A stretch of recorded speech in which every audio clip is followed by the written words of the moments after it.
നമസ്കാരം. പ്രൈം ഡിബേറ്റിലേക്ക് സ്വാഗതം.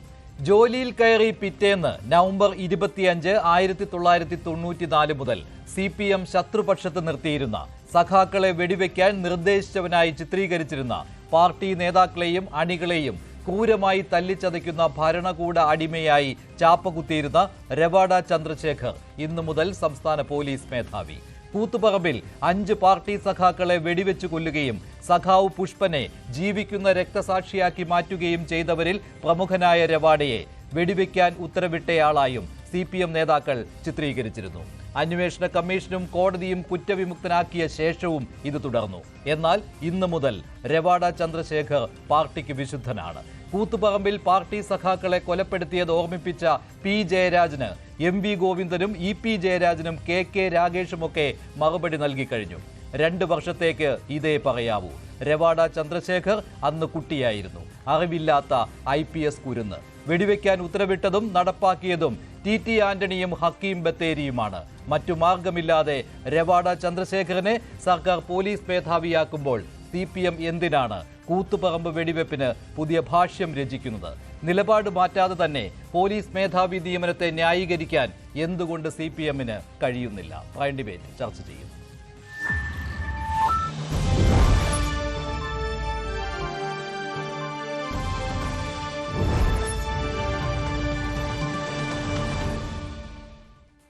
ഡിബേറ്റിൽ CPM സഹയാത്രികൻ ശ്രീ റെജി ലൂക്കോസ്, രാഷ്ട്രീയ നിരീക്ഷകൻ ശ്രീ ശ്രീജിത്ത് പണിക്കർ, കോൺഗ്രസ് നേതാവ് ശ്രീ വസന്ത് തെങ്ങുംപള്ളി എന്നിവരാണ് ചേരുന്നത്. ശ്രീ വസന്ത് തെങ്ങുംപള്ളി, എന്തുകൊണ്ടാണ് നിങ്ങൾ പോലീസ് മേധാവിയായി രവാഡ ചന്ദ്രശേഖരനെ സർക്കാർ നിയമിക്കുന്നതിൽ CPM-നെ പരിഹസിക്കുന്നത്? നോക്കൂ, റവാഡയെ എന്നല്ല ഏത് അധിപരും ഈ സർക്കാർ രക്ഷപ്പെടില്ല. നമുക്കറിയാം, ഒന്നാം പിണറായി ഗവൺമെന്റിൽ ഒരു ആഭ്യന്തര വകുപ്പിന് മന്ത്രിയെങ്കിലും ഉണ്ടായിരുന്നു. അത് വത്സൻ തില്ലങ്കേരിയാണ്. ഇപ്പൊ 2ാം പിണറായി ഗവൺമെന്റിൽ ആഭ്യന്തര വകുപ്പിന് മന്ത്രിയുമില്ല. അതുകൊണ്ട് തന്നെ കടിഞ്ഞൂണില്ലാത്ത പശുവിന് ഏത് തൊഴുത്ത് ആയാൽ എന്താ പ്രശ്നം എന്ന് ചോദിക്കുന്നത് പോലെ ഇനി റവാഡ എന്നല്ല ഏത് റവ കൊണ്ടുണ്ടാക്കിയ അവലോസുണ്ട വന്നാലും ഒരു രക്ഷയും ഈ സർക്കാരിനെ സംബന്ധിച്ചില്ല. പക്ഷേ ഇവർ നാൾക്ക് പറയുന്ന ഒരു കാര്യമുണ്ടല്ലോ, നിലപാട് എന്ന്. കഴിഞ്ഞ ദിവസം ഇലക്ഷന് മുമ്പ് പാർട്ടി സെക്രട്ടറി അത് തിരുത്തി, നിലപാടല്ല നിലനിൽപ്പാണ് നമ്മുടെ മെയിൻ എന്ന്. എങ്കിൽ പോലും ആ നിലനിൽപ്പിന് വേണ്ടി ഇപ്പോഴവർ മാറ്റി പറയുന്നത് ഇവർ വർഷാവർഷം ഡിവൈഎഫ്ഐയുടെ അടക്കം സംസ്ഥാന സമ്മേളനത്തിന്റെ ഭാഗമായി 564 രക്തസാക്ഷികളുടെ കുടീരങ്ങളിൽ നിന്ന് കൊണ്ടുവരുന്ന മറ്റ് ദീപശിഖ ഒരുമിച്ച് കൊണ്ടുവന്നിട്ടാണ് ഇവർ സംസ്ഥാന സമ്മേളനം നടത്തുക. ഇനിയെങ്കിലും ഉളുപ്പുണ്ടോ? പണ്ട് ഇപ്പൊ VS അച്യുതാനന്ദൻ ആസന്ന നിലയിലാണ്. അദ്ദേഹം നിയമസഭയിൽ ചോദിച്ചതുപോലെ ഉളുപ്പുണ്ടോ എന്ന് ഇവരോട് ചോദിക്കേണ്ട ഗതികേടാണ് ഇപ്പോൾ ഉള്ളത്. നോക്കൂ, ആരാണ് രവാഡ ചന്ദ്രശേഖരൻ? അദ്ദേഹം ഏറ്റവും കൂടുതൽ വിമർശനം നേരിട്ടത്, അദ്ദേഹം ഏറ്റവും കൂടുതൽ വേട്ടയാടപ്പെട്ടത്, അദ്ദേഹം ഏറ്റവും കൂടുതൽ കരിങ്കൊടി കണ്ടത്, അദ്ദേഹത്തിന്റെ വണ്ടിക്ക് നേരെ ഏറ്റവും കൂടുതൽ കല്ലുകൾ ഉയർന്നു വന്നത് ഡിവൈഎഫ്ഐക്കാരുടെ കൈകളിൽ നിന്നാണ്. അദ്ദേഹം യാത്ര ചെയ്യുന്ന വഴിയോരങ്ങളിൽ കരിങ്കൊടിയുമായി അദ്ദേഹത്തെ വരവേറ്റിരുന്നത് ഡിവൈഎഫ്ഐക്കാരാണ്. അദ്ദേഹത്തിന്റെ വാഹനങ്ങളുടെ ചില്ല് പൊട്ടിച്ചത് ഡിവൈഎഫ്ഐക്കാരന്റെ കയ്യിലിരുന്ന കരിങ്കല്ലാണ്. ആ കരിങ്കൊടിയും താഴെ വെച്ച് റവാഡ ഞങ്ങൾക്കെല്ലാം വിശുദ്ധനാണ്, നമ്മുടെ മാമന്റെ മോനാണല്ലോ എന്ന് പറയുന്ന രീതിയിൽ ഇവർ നിലപാട് സ്വീകരിക്കുമ്പോൾ ആ നിലപാടിലെ വൈരുദ്ധ്യത അത് ഞങ്ങൾ തുറന്നു കാണിക്കും. 1. 2, എന്താണ് കൂത്തുപറമ്പുമായി ബന്ധപ്പെട്ട വിഷയം എന്നറിയാമോ ശ്രീ മഞ്ജുഷ്? ഞാൻ പ്രത്യേകം പറയേണ്ട കാര്യമില്ല. എങ്കിൽ പോലും കൂത്തുപറമ്പിൽ സമരം നടക്കുന്നത് ശാസ്ത്രീയ കോളേജിൽ വിദ്യാഭ്യാസം പ്രൈവറ്റൈസ് ചെയ്യുന്നു എന്ന് പറഞ്ഞുകൊണ്ടാണ്. അന്നത്തെ സർക്കാർ മുമ്പോട്ട് വെക്കുന്ന ഏതാണ്ട് 20% എന്നുള്ള ഒരു പുതിയ റെക്കമെൻഡേഷൻ ആണ് പ്രൈവറ്റൈസേഷൻ. പക്ഷേ അങ്ങേക്കറിയാമോ, ചരിത്രത്തിൽ ആദ്യമായി കേരളത്തിന്റെ ചരിത്രത്തിൽ, ഇന്ത്യയുടെ ചരിത്രത്തിൽ ശാസ്ത്രീയ വിദ്യാഭ്യാസത്തെ 100% പ്രൈവറ്റൈസ് ചെയ്ത ഗവൺമെന്റിന്റെ പേര് 1ാം പിണറായി ഗവൺമെന്റ് എന്നാണ്. ശരിയാണ്, നമുക്ക് സമരത്തിന്റെ ലക്ഷ്യങ്ങളിലേക്ക് വരേണ്ട. പക്ഷേ രവാഡ ചന്ദ്രശേഖരന്റെ കാര്യത്തിൽ അന്വേഷണ കമ്മീഷൻ അദ്ദേഹത്തെ കുറ്റവിമുക്തനാക്കിയതാണ്. അതുമാത്രമല്ല, ഹൈക്കോടതിയും രവാഡയെ കുറ്റവിമുക്തനാക്കിയതാണ്. കൂത്തുപറമ്പ് വെടിവെപ്പുമായി ഈ ഉദ്യോഗസ്ഥന് ബന്ധമില്ല, ഉത്തരവിട്ടത് ഇദ്ദേഹമല്ല, ഇദ്ദേഹത്തിന് അവിടെ കൂടി നിന്നവരുമായിട്ട് ഒരു വ്യക്തി വൈരാഗ്യവുമില്ല എന്ന നിലപാടെടുത്തത് അന്വേഷണ കമ്മീഷനും അതുപോലെ തന്നെ ഹൈക്കോടതിയുമാണ്. പിന്നെ എന്താണ് ഈ ഉദ്യോഗസ്ഥനുള്ള വിലക്ക്? എന്തിന് ഇദ്ദേഹത്തെ സീനിയോറിറ്റി മറികടന്നുകൊണ്ട് നിയമിക്കാതിരിക്കണം? അല്ല, അവിടെയാണ് പ്രശ്നം. ഞങ്ങൾ ആരും റവാഡ ചന്ദ്രശേഖരനെ നിയമിക്കേണ്ടെന്ന് പറഞ്ഞില്ലെന്നേ. ഞങ്ങൾ പറയുന്നത് ഉള്ളി പൊളിച്ചാൽ അതിനുള്ളിൽ ഉള്ളത് എന്താണ് എന്ന് ജനത്തിന് മനസ്സിലായി എന്നാണ് പറയുന്നത്. രണ്ടാണ് പ്രശ്നം. അങ്ങ് ചോദിക്കുന്നത് റവാഡയെ കൊണ്ടുവരുന്നതിൻ്റെ അകത്ത് എന്താണ് ഞങ്ങൾക്ക് ബുദ്ധിമുട്ട്? ഞങ്ങൾക്കൊരു ബുദ്ധിമുട്ടുമില്ല. റവാഡ വിശുദ്ധനായ കാര്യം ഇപ്പോഴാണോ CPM അറിഞ്ഞത്? റവാഡയ്ക്കെതിരെ ഞങ്ങൾ നടത്തിയ സമരങ്ങൾ തെറ്റായിപ്പോയി എന്ന് ഏറ്റു പറഞ്ഞാൽ എന്റെ പിഴ എന്റെ വലിയ പിഴ എന്ന് റവാഡയുടെ ഓഫീസിന്റെ മുമ്പിൽ പോയി ഏറ്റു പറഞ്ഞാൽ ഈ പ്രശ്നം തീർന്നു. റജി ലൂക്കോസ്, അത് മാത്രമാണല്ലോ ഇവിടെ പ്രശ്നം. എന്തിനാണ് പോലീസ് മേധാവിയായി റവാഡ ചന്ദ്രശേഖരനെ നിയമിക്കുമ്പോൾ CPM നയം മാറ്റി പറയുന്നത്, നിലപാട് മാറ്റി പറയുന്നത് എന്നതാണ് പ്രശ്നം. UPSC കൊടുത്ത ലിസ്റ്റാണ്, അതിൽ നിന്ന് സർക്കാരിന് ഒരാളെ തെരഞ്ഞെടുക്കാം. ആ രീതിയിലുള്ള നടപടിക്രമങ്ങൾ പാലിച്ചു. അക്കാര്യത്തിൽ യാതൊരു സംശയവുമില്ല, അവിടെ സീനിയോറിറ്റി ഒന്നും മറികടന്നിട്ടില്ല. പക്ഷേ എന്തിനാണ് അതിനുവേണ്ടി ഈ പഴയ നിലപാട് CPM തിരുത്തുന്നത് എന്നുള്ളതാണ്. ഇപ്പോൾ P. ജയരാജൻ പറഞ്ഞത് വളരെ കൃത്യമായ കാര്യമായിരുന്നു. റവാഡ ചന്ദ്രശേഖർ ആരാണ് എന്ന കാര്യം കൃത്യമായിട്ട് P. ജയരാജൻ പറഞ്ഞു. കൂത്തുപറമ്പ് വെടിവെപ്പിൽ റവാഡയ്ക്കുള്ള പങ്കിനെ പറ്റിയും P. ജയരാജൻ പറഞ്ഞു. പക്ഷേ പിന്നീട് സംസാരിച്ച നേതാക്കൾ MV Govindan, EP Jayarajan, KK Ragesh ഇവരെല്ലാം പറഞ്ഞത് മറിച്ചൊരു നിലപാടാണ്. റവാഡയ്ക്ക് ഒരു പങ്കുമില്ലായിരുന്നു, അദ്ദേഹത്തെ ഒരിക്കലും ഞങ്ങൾ കുറ്റവാളിയായിട്ട് ചിത്രീകരിച്ചിട്ടില്ല എന്നൊക്കെയാണ്. അതിൽ അന്വേഷണ കമ്മീഷനെയും ഹൈക്കോടതിയെയും ഒക്കെ വിധികളെയൊക്കെ ഇത് ന്യായീകരിക്കുന്നതിന് വേണ്ടി എടുത്തു പറയുകയും ചെയ്തു. പക്ഷേ അവിടെ കൃത്യമായിട്ട് CPMന്റെ നിലപാട് മാറ്റം വ്യക്തമാണ്. എന്തിനിങ്ങനെ നിലപാട് മാറ്റിക്കൊണ്ട് പോലീസ് മേധാവി നിയമനത്തെ ന്യായീകരിക്കുന്നു? മറിച്ച് എന്തെല്ലാം കാര്യങ്ങൾ പറയാമായിരുന്നു. നല്ലൊരു ഉദ്യോഗസ്ഥനാണ്, ആ ഉദ്യോഗസ്ഥൻ വരട്ടെ, ഞങ്ങൾ നടപടിക്രമങ്ങളാണ് പാലിച്ചത് എന്ന് പറയാമായിരുന്നുവല്ലോ. എന്തുകൊണ്ട് അങ്ങനെ പറയാൻ സാധിക്കുന്നില്ല? അപ്പോൾ ആരെ തൃപ്തിപ്പെടുത്തുന്നതിനാണ് ഈ ഇരട്ടത്താപ്പ്? മഞ്ജുഷ്, രണ്ട് കാര്യങ്ങളുണ്ട്. ഒന്ന്, ഈ റവാഡ ചന്ദ്രശേഖരൻ എന്ന് പറയുന്ന അന്നത്തെ APS അസിസ്റ്റന്റ് പോലീസ് സൂപ്രണ്ട്, അദ്ദേഹം ചാർജ് എടുത്തതിന്റെ പിറ്റേ ദിവസമാണ് ഈ സംഭവം ഉണ്ടാകുന്നത്. ആ സംഭവം ഉണ്ടായപ്പോൾ ആദ്യം മനസ്സിലാക്കേണ്ടത്, ഒരു അസിസ്റ്റന്റ് പോലീസ് സൂപ്രണ്ടിന് ഒരിക്കലും വെടിവെക്കാൻ ഉത്തരവ് കൊടുക്കാൻ അധികാരമില്ല. അത് ജുഡീഷ്യൽ പവർ ഉള്ള ഉദ്യോഗസ്ഥരേ ഉള്ളൂ. അതുപോലെ മജിസ്ട്രേറ്റ് അല്ലെങ്കിൽ ജഡ്ജിയുടെ പദവിയുള്ള ആർക്കെങ്കിലേ അവരുടെ ഉത്തരവിനെ നടപ്പിലാക്കാനായിട്ടുള്ള ബാധ്യതയാണ് ഈ പറയുന്ന IPS ഉദ്യോഗസ്ഥർ ഉള്ളത്. അദ്ദേഹം വന്നതിന് പിറ്റേ ദിവസമാണ് സംഭവം. എന്നാലും ആ 5 സഖാക്കളെ വെടിവെച്ച് വന്നതിന്റെ തീരാവേദന ഇപ്പോഴും കേരളത്തിലെ പൊതുസമൂഹത്തിനുണ്ട്. അതിലൊരാൾ വെടിയേറ്റ പുഷ്പൻ കഴിഞ്ഞ 1 വർഷങ്ങൾക്ക് മുമ്പാണ്, 30 വർഷങ്ങൾക്ക് ശേഷം അദ്ദേഹം ബെഡ്റിഡനായിട്ട് അദ്ദേഹം യാത്ര ചെയ്തത്. ഇതിന് സംഭവം വെച്ചാൽ ഈ കേന്ദ്ര മന്ത്രി മുഖ്യമന്ത്രിയായപ്പോൾ ഇത് അന്വേഷിക്കാൻ ഉത്തരവിട്ടു, ഇവരെല്ലാം പ്രതിയാക്കിയിട്ട് സ്വാഭാവികമായിട്ട് അദ്ദേഹം പ്രതിസ്ഥാനത്ത് വന്നു. കോടതി അതിനോട് സൈമൾട്ടേനിയസ്ലി ഒരു കമ്മീഷനെ വെച്ചു. ഈ കമ്മീഷൻ തന്നെ വളരെ വ്യക്തമായിട്ട്, കമ്മീഷണർ കോപ്പി ഇപ്പൊ മഞ്ജുഷിനെ കാണും, ഇപ്പൊ അത് പിന്നെ സോഷ്യൽ മീഡിയയിലുണ്ട്, വ്യക്തമായിട്ട് പറയുന്നുണ്ട് അദ്ദേഹത്തിന് ഇതിനകത്ത് തെറ്റ് പറയാൻ പറ്റത്തില്ല. ജുഡീഷ്യൽ ഉദ്യോഗസ്ഥന്റെ ഓർഡർ അദ്ദേഹം നടപ്പിലാക്കിയേ പറ്റൂ. അതാണ് ഇന്ത്യൻ നിയമം എന്ന് പറയുന്നത്. അദ്ദേഹം ചെയ്തു. ഒന്ന്. രണ്ടാമത്തെ കാര്യം എന്ന് പറഞ്ഞാൽ അതിൽ അദ്ദേഹത്തിന് ക്ലീൻ ചിറ്റ് കൊടുത്തു. 2012 പിന്നെ കോടതി അദ്ദേഹത്തിന് കുറ്റകൃത്യത്തിനായി കുറ്റം ചെയ്തിട്ടില്ല എന്നുള്ളൊരു വിധി എഴുതി കഴിഞ്ഞു. പിന്നെയും ഒരു ഉദ്യോഗസ്ഥനെ വേട്ടയാടുക എന്ന് പറഞ്ഞാൽ കോൺഗ്രസ്സുകാർ എവിടെ ഒരു ഭയമുണ്ട്. അതിന് കാരണം അറിയോ? ഈ ഉദ്യോഗസ്ഥന്റെ ട്രാക്ക് റെക്കോർഡ് നോക്കി. ഈ ഉദ്യോഗസ്ഥൻ എന്ന് പറയുന്ന ആള് ഈ ഒരു വിഷയത്തിൽ പ്രതിയാക്കപ്പെട്ട് ചേർത്ത ഒരു ബ്ലാക്ക് മാർക്ക് ഇവര് പറയുന്നുണ്ടെങ്കിൽ തന്നെ അതിനുശേഷം ഇതുവരെ ഇന്ത്യൻ പോലീസ് സർവീസിൽ കളങ്കരഹിതനായിട്ടുള്ള അപൂർവം പോലീസ് ഉദ്യോഗസ്ഥർ ഒരാളാണ്. കളങ്കം ഞാൻ ഉദ്ദേശിക്കുന്നത് പർപ്പസ്ഫുള്ളി അല്ല. അദ്ദേഹം കേന്ദ്ര കേഡറിലേക്ക് പോയിട്ട് ഇപ്പൊ ഇന്ന് ഈ വർഷം 16 വർഷമാകും. അദ്ദേഹം ഇന്ത്യയുടെ IB-യുടെ തലവനായിരുന്നു, ഇന്റലിജൻസ് ബ്യൂറോയുടെ തലവനായിരുന്നു. He was very close to prime minister of India. അതുകൂടാണ്ട് തന്നെ SPG-യുടെ ഡയറക്ടറായിരുന്നു. ഈ കാലഘട്ടങ്ങളിലെല്ലാം അദ്ദേഹത്തിന്റെ track record, government of India അദ്ദേഹത്തിന് കൊടുത്തിരിക്കുന്ന ട്രാക്ക് റെക്കോർഡ് എന്ന് പറഞ്ഞാൽ നിങ്ങൾ അത് പരിശോധനയ്ക്ക് അറിയാൻ പറ്റും. ഏറ്റവും നല്ല ഇന്ത്യയിലെ IPS ഉദ്യോഗസ്ഥന്മാരുടെ ഉദ്യോഗസ്ഥരാണ്. ഒരു ശുപാർശയും കീഴടങ്ങത്തില്ല. വളരെ സൗമ്യൻ, മാന്യനായ ഒരു മനുഷ്യൻ. അദ്ദേഹത്തിനെ പോലെ ഒരാളെ കേരളത്തിലെ DGP-യെ കൊണ്ടുവന്നതിനുള്ള പരിഭ്രമമായിരിക്കും ഒരുപക്ഷെ അവരിപ്പം ഈ രീതിയിലൊക്കെ പറയുന്നത്. കാരണം നിങ്ങൾ എന്തിനാണ് വിട്ടുവീഴ്ച ചെയ്യുന്നത്? കൂത്തുപറമ്പ് രക്തസാക്ഷികളെ വെടിവെച്ച് വന്നത്, ഇദ്ദേഹത്തിന്റെ ഓഫീസിന് വെടിവെച്ച് വന്നതൊക്കെ ഇവർ പറയുന്നത്, വെടിവെച്ച് വന്നത് കീഴടക്കല്ലെന്നൊക്കെ പറയുന്നത്, മറ്റൊന്നും ഇവർക്ക് കൊണ്ടുവരാനില്ല. അപ്പോൾ ആ ഉദ്യോഗസ്ഥനെ ഡീമോറലൈസ് ചെയ്തുകൊണ്ട് അദ്ദേഹത്തിനെ കുറിച്ച് ചർച്ച ചെയ്യാന്നുള്ളതാണ് ഇവരുടെ ഗതിയാണ്. നിങ്ങൾ കുറെ മാധ്യമങ്ങൾ അത് ഏറ്റുപിടിക്കുന്നു. മാധ്യമങ്ങൾ ഏറ്റുപിടിക്കുന്നതല്ല ശ്രീ റെജി ലൂക്കോസ്. ഇദ്ദേഹത്തെ മോശം ഉദ്യോഗസ്ഥനായി ചിത്രീകരിച്ചത് നിങ്ങൾ തന്നെയാണ്, CPM തന്നെയാണ്. താങ്കൾ അന്വേഷണ കമ്മീഷന്റെ കാര്യം പറഞ്ഞു. അന്വേഷണ കമ്മീഷൻ, പത്മനാഭൻ കമ്മീഷൻ റിപ്പോർട്ട് നൽകിയതിനു ശേഷവും ഇദ്ദേഹം പ്രതിസ്ഥാനത്ത് തുടരുകയായിരുന്നു. കമ്മീഷൻ റിപ്പോർട്ട് മുഖവിലേക്ക് എടുക്കാതെ തന്നെയാണ് ഇദ്ദേഹത്തെ പ്രതിസ്ഥാനത്ത് ചേർത്തത്, നയനാർ മുഖ്യമന്ത്രിയായിരുന്ന സമയത്ത്.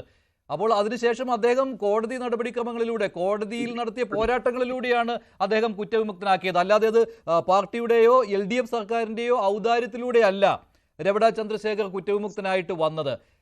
അപ്പോൾ നിങ്ങൾ പറയുകയുണ്ടായി ഇദ്ദേഹത്തെ കോടതി കുറ്റവിമുക്തനാക്കിയതാണെന്ന്. മറ്റൊരു കാര്യം കൂടിയുണ്ട്, കോടതി വിധികളെ എത്ര കണ്ട് മാനിച്ചിട്ടുള്ള പാർട്ടിയാണ് CPM എന്നുള്ളതുമുണ്ടല്ലോ. അങ്ങനെയാണെങ്കിൽ TP ചന്ദ്രശേഖരൻ വധക്കേസിൽ വിധി വന്നതിന് ശേഷവും കുറ്റവാളികളെ നിങ്ങൾ തള്ളിപ്പറഞ്ഞിട്ടില്ലല്ലോ. അപ്പോൾ അതൊക്കെയുണ്ട്, അങ്ങനെയുള്ള വിഷയങ്ങളൊക്കെ മറ്റു രീതിയിലുണ്ട്.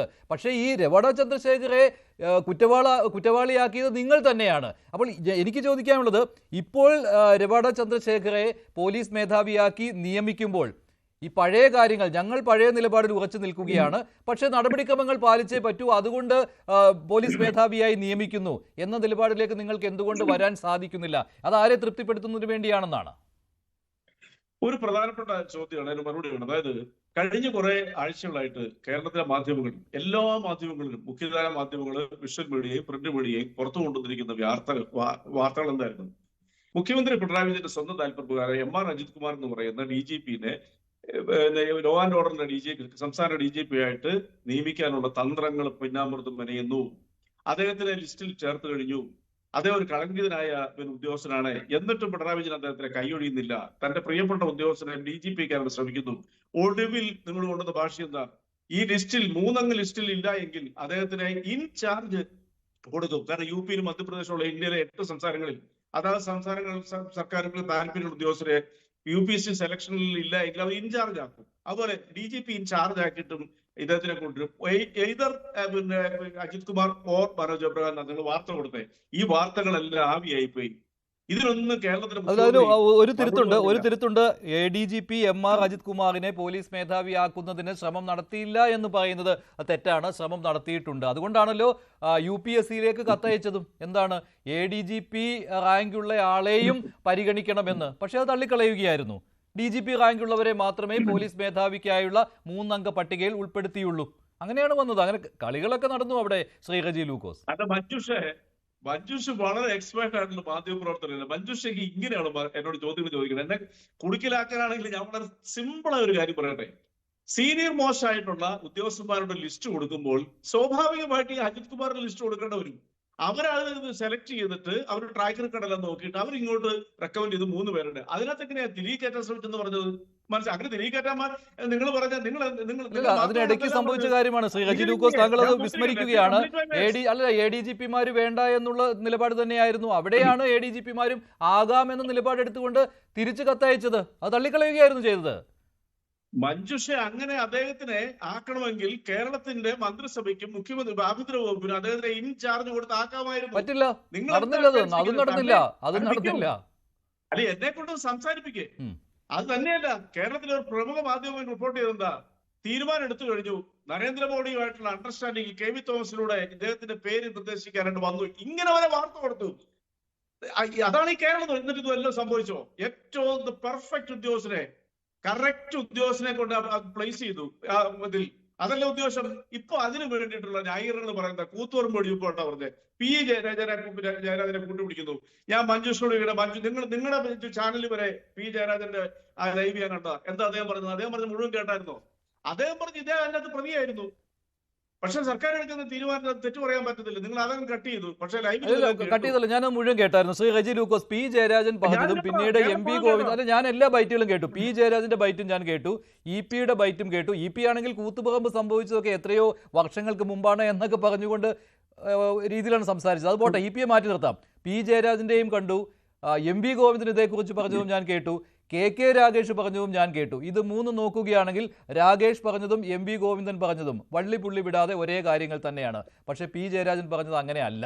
PE ജയരാജൻ പറഞ്ഞപ്പോൾ അഡീഷണൽ ഡിസ്ട്രിക്ട് മജിസ്ട്രേറ്റായ TT ആന്റണിയെയും ഹക്കീം ബത്തേരിയെയും ഉൾപ്പെടുത്തുന്ന അതേ പട്ടികയിൽ തന്നെ അദ്ദേഹം രവാഡ ചന്ദ്രശേഖരെയും ഉൾപ്പെടുത്തിയിരുന്നു. അതായത് ഈ 3 പേർക്കും പങ്കുണ്ട് എന്ന രീതിയിലാണ്.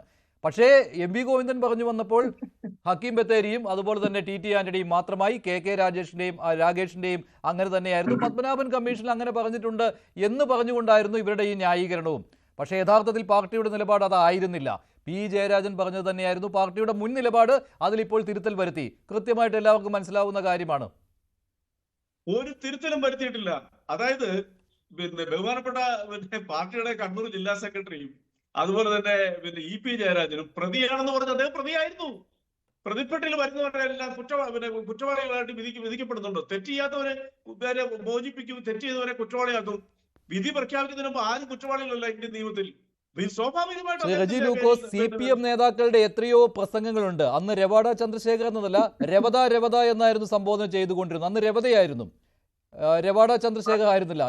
രവത എന്ന് പറഞ്ഞുകൊണ്ട് അദ്ദേഹത്തെ അധിക്ഷേപിക്കുന്ന രീതിയിൽ തന്നെയാണ് CPM നേതാക്കൾ അന്ന് സംസാരിച്ചിരുന്നത്.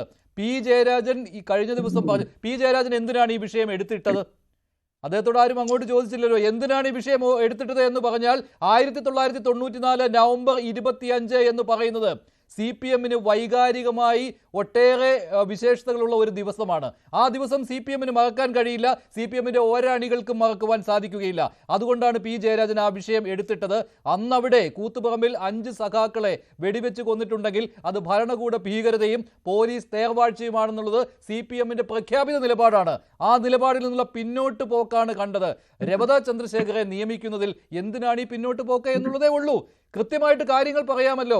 UPSCയുടെ ലിസ്റ്റായിരുന്നു, അത് സർക്കാരിനൊന്നും ചെയ്യാൻ കഴിയുകയില്ല. ഈ ഉദ്യോഗസ്ഥന്റെ മുൻകാലം ഇങ്ങനെയായിരുന്നു, അത് പറയുവാൻ എന്തിനു മടിക്കുന്നു? അവിടെയാണ് ആരെയാണ് പേടിക്കുന്നത്, ആരെയാണ് തൃപ്തിപ്പെടുത്തുന്നത് എന്ന്. അല്ല, പേടിക്കാന്നൊക്കെ വാക്കുകൾ നിങ്ങൾ പി ജയരാജൻ പറഞ്ഞില്ലേ? പി ജയരാജൻ മാധ്യമപ്രവർത്തകരെ വിളിച്ചു വരുത്തിയതല്ല. അദ്ദേഹം ഇടുക്കി സന്ദർശിച്ചത് ഫലമായിട്ട് തൊടുപുഴ വന്നപ്പോൾ അദ്ദേഹത്തിന് താമസിക്കുന്ന സ്ഥലത്ത് ഈ റിപ്പോർട്ട് പുറത്തു വന്നപ്പോൾ എന്തായാലും കിട്ടുന്ന പറഞ്ഞാൽ കേരളത്തിലെ നിങ്ങൾ ഉൾപ്പെടെ മാധ്യമങ്ങൾ ചെന്ന് അദ്ദേഹത്തിന് മുമ്പിൽ ചെന്ന് ചോദിച്ചപ്പോൾ അദ്ദേഹം എന്റെ വസ്തുത പറഞ്ഞു. അദ്ദേഹത്തെ സംബന്ധിച്ചിട്ടുണ്ട് കേരളത്തിലെ CPM-നും സഖാക്കൾക്ക് ഞങ്ങളുടെ പാർട്ടി പ്രവർത്തകർക്കും വസ്തുതകൾ അറിഞ്ഞിരിക്കെ അന്ന് അക്കാലത്ത് രവാഡ ചന്ദ്രശേഖരനെ മാത്രമല്ല രമേശ് ശ്രീവാസ്തവയെ കുറിച്ച് ഞങ്ങളുടെ സഖാക്കൾ എന്തെല്ലാം പറഞ്ഞിട്ടുണ്ട്. സത്യസന്ധമായ കാര്യങ്ങളല്ലേ അത്? പക്ഷെ കാലം പലതിനും മറുപടി പറയും. ഒരു കാലത്തെ തെറ്റുകൾ പിന്നീട് ശരിയാകാം, ഒരു കാലത്തെ ശരി പിന്നീട് തെറ്റാകാം. അതായത് നിങ്ങൾ പറഞ്ഞതെല്ലാം തെറ്റാണെന്ന് പിന്നീട് നിങ്ങൾക്ക് മനസ്സിലായി. ഇപ്പോൾ നിങ്ങൾക്ക് തോന്നലുണ്ട് രവാഡ ചന്ദ്രശേഖർ എന്ന ഉദ്യോഗസ്ഥരെ നിങ്ങൾ 16-18 വർഷം വേട്ടയാടുകയായിരുന്നുവെന്ന്. അതാണ് ഇപ്പോൾ നിങ്ങൾ മനസ്സിലാക്കിയിരുന്നത്. 1994 നവംബർ 25 മുതൽ 2012 ഹൈക്കോടതി കുറ്റവിമുക്തനാക്കുന്നത് വരെ രവാഡ ചന്ദ്രശേഖർ എന്ന ഉദ്യോഗസ്ഥനെ, IPS ഓഫീസറെ നിങ്ങൾ വേട്ടയാടുകയായിരുന്നു. CPM പല രീതിയിൽ ഓർഡർ വന്നതിന് ശേഷം CPM നേതാക്കളുടെ പ്രതികരണമുണ്ട്. അതെ, അങ്ങനെ ഹൈക്കോടതി വിധി വന്നതിന് ശേഷം ശരിയാണ്, വസ്തുത ശരിയാണ്. ഹൈക്കോടതി വിധി വന്നതിന് ശേഷവും അങ്ങനെ തന്നെയായിരുന്നു. 2012 ഹൈക്കോടതി ഓർഡർ വരുമ്പോ ബഹുമാനപ്പെട്ട ഇപ്പോ VS അച്യുതാനന്ദന്റെ പ്രതികരണമുണ്ട്. ന്യൂസ് 18ന്റെ ആർക്കൈവിൽ ഉണ്ടാവുമെന്ന് ഞാൻ പ്രതീക്ഷിക്കുന്നു. ചോദ്യം എന്നോടല്ലേ? ചർച്ച കഴിയുന്നതിന് മുമ്പ് കേൾപ്പിക്കാം. VS പറയുന്നത് ഇത് അംഗീകരിക്കില്ല, ഞങ്ങൾ മേൽക്കോടതിയെ സമീപിക്കും, രക്തസാക്ഷികളുടെ ഒപ്പമാണ് ഞങ്ങൾ എന്നാണ് അന്ന് VS പറഞ്ഞത്. ആ രക്തസാക്ഷികളെ തള്ളിപ്പറയുകയാണ് ഇപ്പോൾ. രവാഡയെ നിയമിക്കുന്നതിൽ നിങ്ങളുടെ ന്യായീകരണം വികലമായി പോയി. ശ്രീജിത് പണിക്കർ, CPM-ന്റെ ന്യായീകരണത്തോട് എങ്ങനെയാണ് താങ്കളുടെ പ്രതികരണം?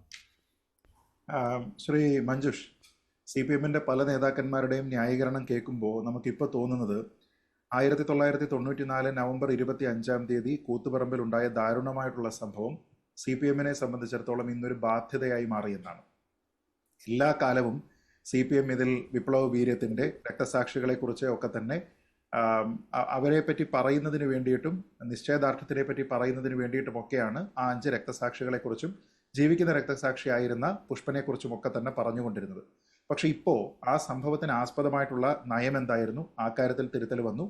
അന്ന് വളരെ ബെലിജറൻ്റ് ആയിട്ടുള്ള ഒരു ആറ്റിറ്റ്യൂഡ് പ്രദർശിപ്പിച്ചു എന്ന് പറയപ്പെട്ടിരുന്ന ആള് ശ്രീ MV രാഘവൻ, അദ്ദേഹത്തിനോടുള്ള നിലപാട് മാറി. രവാഡ ചന്ദ്രശേഖർ, അന്ന് രവതയായിരുന്നു, രവാഡ ചന്ദ്രശേഖർ എന്ന ഉദ്യോഗസ്ഥനെ പല രീതികളിൽ എതിർത്തു. ഇന്ന് അത് മാറ്റി. അപ്പൊ അങ്ങനെ നോക്കിക്കഴിഞ്ഞാൽ പുഷ്പൻ എന്തിനാണ് 30 വർഷം അവിടെ കിടന്നുപോയത് എന്നുള്ളൊരു ചോദ്യം മാത്രം ബാക്കിയാണ്. കാരണം രക്തസാക്ഷിയായ ആൾക്കാരുടെ ജീവൻ അന്ന് അവസാനിച്ചു എന്ന് നമുക്കറിയാം. പക്ഷെ ഇതിന്റെ ജീവിക്കുന്ന രക്തസാക്ഷിയായി കഴിഞ്ഞ വർഷം വരെ അവിടെ നമ്മളോടൊപ്പം ഉണ്ടായിരുന്ന പുഷ്പൻ എന്ന് പറയുന്ന വ്യക്തിയോട്, അദ്ദേഹത്തിന്റെ കുടുംബാംഗങ്ങളോട്, ഈ രക്തസാക്ഷികളുടെ കുടുംബാംഗങ്ങളോട് CPM ഇനി എന്തു പറയും? കാരണം അതിന് ആസ്പദമായിട്ടുള്ള നയം മുതൽ അതിൽ ഉണ്ടായിരുന്ന ആൾക്കാരുടെ കാര്യത്തിൽ വരെ CPM-ന്റെ ഭാഗത്ത് നിന്ന് യൂട്ടേൺ വന്നു. അവരെ ആശ്വസിപ്പിക്കുന്നതിന് വേണ്ടിയല്ലേ രവാഡ ചന്ദ്രശേഖരന് പങ്കില്ല കൂത്തുപറമ്പ് വെടിവെപ്പിൽ എന്ന നിലപാട് ഇപ്പോൾ CPM എടുത്തിരിക്കുന്നത്? അതിന് പത്മനാഭൻ കമ്മീഷനെയും അതുപോലെ തന്നെ ഹൈക്കോടതി വിധിയെയുമാണ് ആശ്രയിക്കുന്നത്. അല്ല, അങ്ങനെയാണെങ്കിൽ വലിയൊരു ചോദ്യം പിന്നെയും ബാക്കിയാണ്. അങ്ങനെ ഒരു ബുദ്ധിമുട്ട് നിങ്ങൾക്ക് ഈ പത്മനാഭൻ കമ്മീഷന്റെ റിപ്പോർട്ട് വരുന്നത് എന്താണ്? 1997 അതിനുശേഷം പിന്നെയും എന്തുകൊണ്ടാണ് ഒരു പ്രൊലോങ്ഡ് ലീഗൽ ബാറ്റിൽ ഇവിടെ വേണ്ടി വന്നിരുന്നത്? ആരാണ് ആ പ്രൈവറ്റ് കംപ്ലൈന്റ് രജിസ്റ്റർ ചെയ്തിരുന്നത്? ആരുടെയൊക്കെ ലീഗൽ ബാക്കിംഗ് അദ്ദേഹത്തിന് ഉണ്ടായിരുന്നു? ഈ ചോദ്യങ്ങളുടെ എല്ലാം മറുപടി CPM പറയണം. ഇന്നേ വരെ രവാഡ ചന്ദ്രശേഖരന്റെ കാര്യത്തിൽ തങ്ങൾക്ക് തെറ്റുപറ്റിയെന്നോ രവാഡ ചന്ദ്രശേഖരനെതിരെ ഉന്നയിച്ചിരുന്ന ആരോപണങ്ങൾ തെറ്റായി പോയി എന്നോ CPM-ന്റെ ഏതെങ്കിലും ഒരു നേതാവ് എവിടെയും പറഞ്ഞിട്ടില്ല. ഈ ഒരു ഘട്ടത്തിൽ മാത്രമാണ് പത്മനാഭൻ കമ്മീഷൻ ഇവിടെ ഉണ്ടായിരുന്നത് കൊണ്ട് മാത്രം അതിൽ എക്സ്പ്ലിസിറ്റ് ആയിട്ട് റവാഡ ചന്ദ്രശേഖരന്റെ പേരിൽ കുറ്റമൊന്നുമില്ല എന്ന് കണ്ടെത്തിയത് കൊണ്ട് മാത്രം അതിനെ ഉദ്ധരിച്ചുകൊണ്ട് ഇത് ന്യായീകരിക്കുന്നത്. ഞാൻ വളരെ ലളിതമായിട്ടുള്ള ഒരു ചോദ്യം ചോദിക്കട്ടെ. റവാഡ ചന്ദ്രശേഖരൻ എന്ന് പറയുന്ന വ്യക്തിയുടെ പേര് കേരളത്തിൽ ഇത്ര പോപ്പുലർ ആയത് എന്തുകൊണ്ടാണെന്ന് ആലോചിച്ച് നോക്കും മഞ്ജുഷ്. നമ്മളിപ്പോൾ ഈ പറഞ്ഞിരിക്കുന്ന ന്യായങ്ങൾ പോലെ സർവീസിൽ തലേ ദിവസം മാത്രം ജോയിൻ ചെയ്ത് ഇവിടെ കണ്ണൂരിൽ വന്നിരിക്കുന്ന ഒരാൾ, മലയാളി അല്ലാത്ത ഒരാൾ, നമ്മുടേതായിട്ടുള്ള പേരല്ലാത്ത ഒരാൾ, അങ്ങനെയുള്ള ഒരാളിന് വെടിവെപ്പിൽ യാതൊരു വിധത്തിലുള്ള പങ്കുമില്ലായിരുന്നുവെങ്കിൽ എങ്ങനെയാണ് ആ പേര് പ്രശസ്തമാകുന്നത്? നമുക്ക് അവിടെ ഉണ്ടായിരുന്ന മറ്റു പേരുകൾ, അവിടെ ഉണ്ടായിരുന്ന SP കുറിച്ചോ DYSP ആയിരുന്ന ഹക്കീം ബത്തേരിയെ കുറിച്ചോ അല്ലെങ്കിൽ ഇതിന്റെ ഓർഡർ ഇട്ടിരിക്കുന്ന മജിസ്ട്രേറ്റിനെ കുറിച്ചോ ഒക്കെ നമുക്ക് പറയാം. പക്ഷെ അതിനൊക്കെ അപ്പുറത്തേക്ക് ഈ ഉദ്യോഗസ്ഥന്റെ പേര് എങ്ങനെയാണ് കേരളത്തിൽ അദ്ദേഹം സർവീസിൽ കയറിയതിന്റെ പിറ്റേ ദിവസം മുതൽ പ്രശസ്തമാകുന്നത് അല്ലെങ്കിൽ കുപ്രസിദ്ധി നേടുന്നത് എന്നാലോചിച്ച് നോക്കുക. കാരണം അന്ന് മുതൽ DYFIക്കാരും CPMകാരും ഏറ്റവും കൂടുതൽ ഉച്ചത്തിൽ മുദ്രാവാക്യങ്ങൾ വിളിച്ചിരിക്കുന്നത് അദ്ദേഹത്തിനെതിരെ കൂടിയാണ്. അനാവശ്യ ബലപ്രയോഗം, രാഷ്ട്രീയമായിട്ടുള്ള ചായ്വ്, ഈ കാര്യങ്ങളെല്ലാം തന്നെ അദ്ദേഹത്തിൽ ആരോപിച്ചതാണ്. അതിനുശേഷം പിന്നീട് നമ്മൾ ആലോചിച്ച് നോക്കൂ, ഈ പത്മനാഭൻ കമ്മീഷൻ ഇത് പറഞ്ഞതിന് ശേഷവും പിന്നീട് ഇദ്ദേഹത്തിനെതിരെ കോടതിയിലേക്ക് പോയിരുന്ന ചാർജുകൾ എന്തൊക്കെയാണെന്ന് ആലോചിച്ച് നോക്ക്. IPC 324, 326 ആയുധം ഉപയോഗിച്ചുകൊണ്ട് അപകടകരമായ രീതിയിലത്തേക്കുള്ള ബലപ്രയോഗം, 307 അറ്റംപ്റ്റ് ടു മർഡർ, 302 മർഡർ, ഈ ചാർജുകളൊക്കെ ആയിരുന്നു അദ്ദേഹത്തിനെതിരെ ഉണ്ടായിരുന്നത്. ഏതെങ്കിലും ഒരു ഘട്ടത്തിൽ ആ സമയത്ത് CPMന്റെ ഏതെങ്കിലും ഒരു നേതാവ് പബ്ലിക്കായിട്ട് എവിടെയെങ്കിലും പറഞ്ഞത് നമുക്ക് കാണിച്ചു തരാൻ കഴിയുമോ? ശരി, ശ്രീ രജനീകാന്ത്, ഞങ്ങൾ എവിടെയും കണ്ടിട്ടില്ല, കേട്ടിട്ടില്ല. പക്ഷെ താങ്കൾക്ക് അത് പറയാൻ കഴിയുമോ? ആരാണ് രവട ചന്ദ്രശേഖരെ ഇതിനു മുൻപ് ന്യായീകരിച്ചിരുന്നത്? പത്മനാഭൻ കമ്മീഷൻ റിപ്പോർട്ട് വന്നതിന് ശേഷവും ഹൈക്കോടതി വിധി വന്നതിന് ശേഷവും പിന്നെ അതിന്റെ ഇടവേളകളും ഉണ്ടായിരുന്നുവല്ലോ. 94 മുതൽ 2012 വരെയെങ്കിലും പറഞ്ഞാൽ മതി. അല്ല, 1994 പിന്നെ ഈ സംഭവം നടക്കുന്ന അന്ന് മുതൽ ഈ കഴിഞ്ഞ ഇന്നലെ വരെ എല്ലാ ദിവസവും നേരം എടുക്കുമ്പോഴേ എഴുന്നേറ്റ് പാർട്ടി സെക്രട്ടറി അല്ല പാർട്ടി നേതാക്കളുള്ള രവാഡ ചന്ദ്രശേഖരൻ മൂർദാബാദ് അയാൾ കുറ്റവാളിയാണെന്ന് പറയണമെന്നാണ് നിങ്ങൾ പറയുന്നത്. 2012 ഈ വിധി വരുമ്പോൾ അദ്ദേഹം കേന്ദ്ര സർവീസിലാണ്.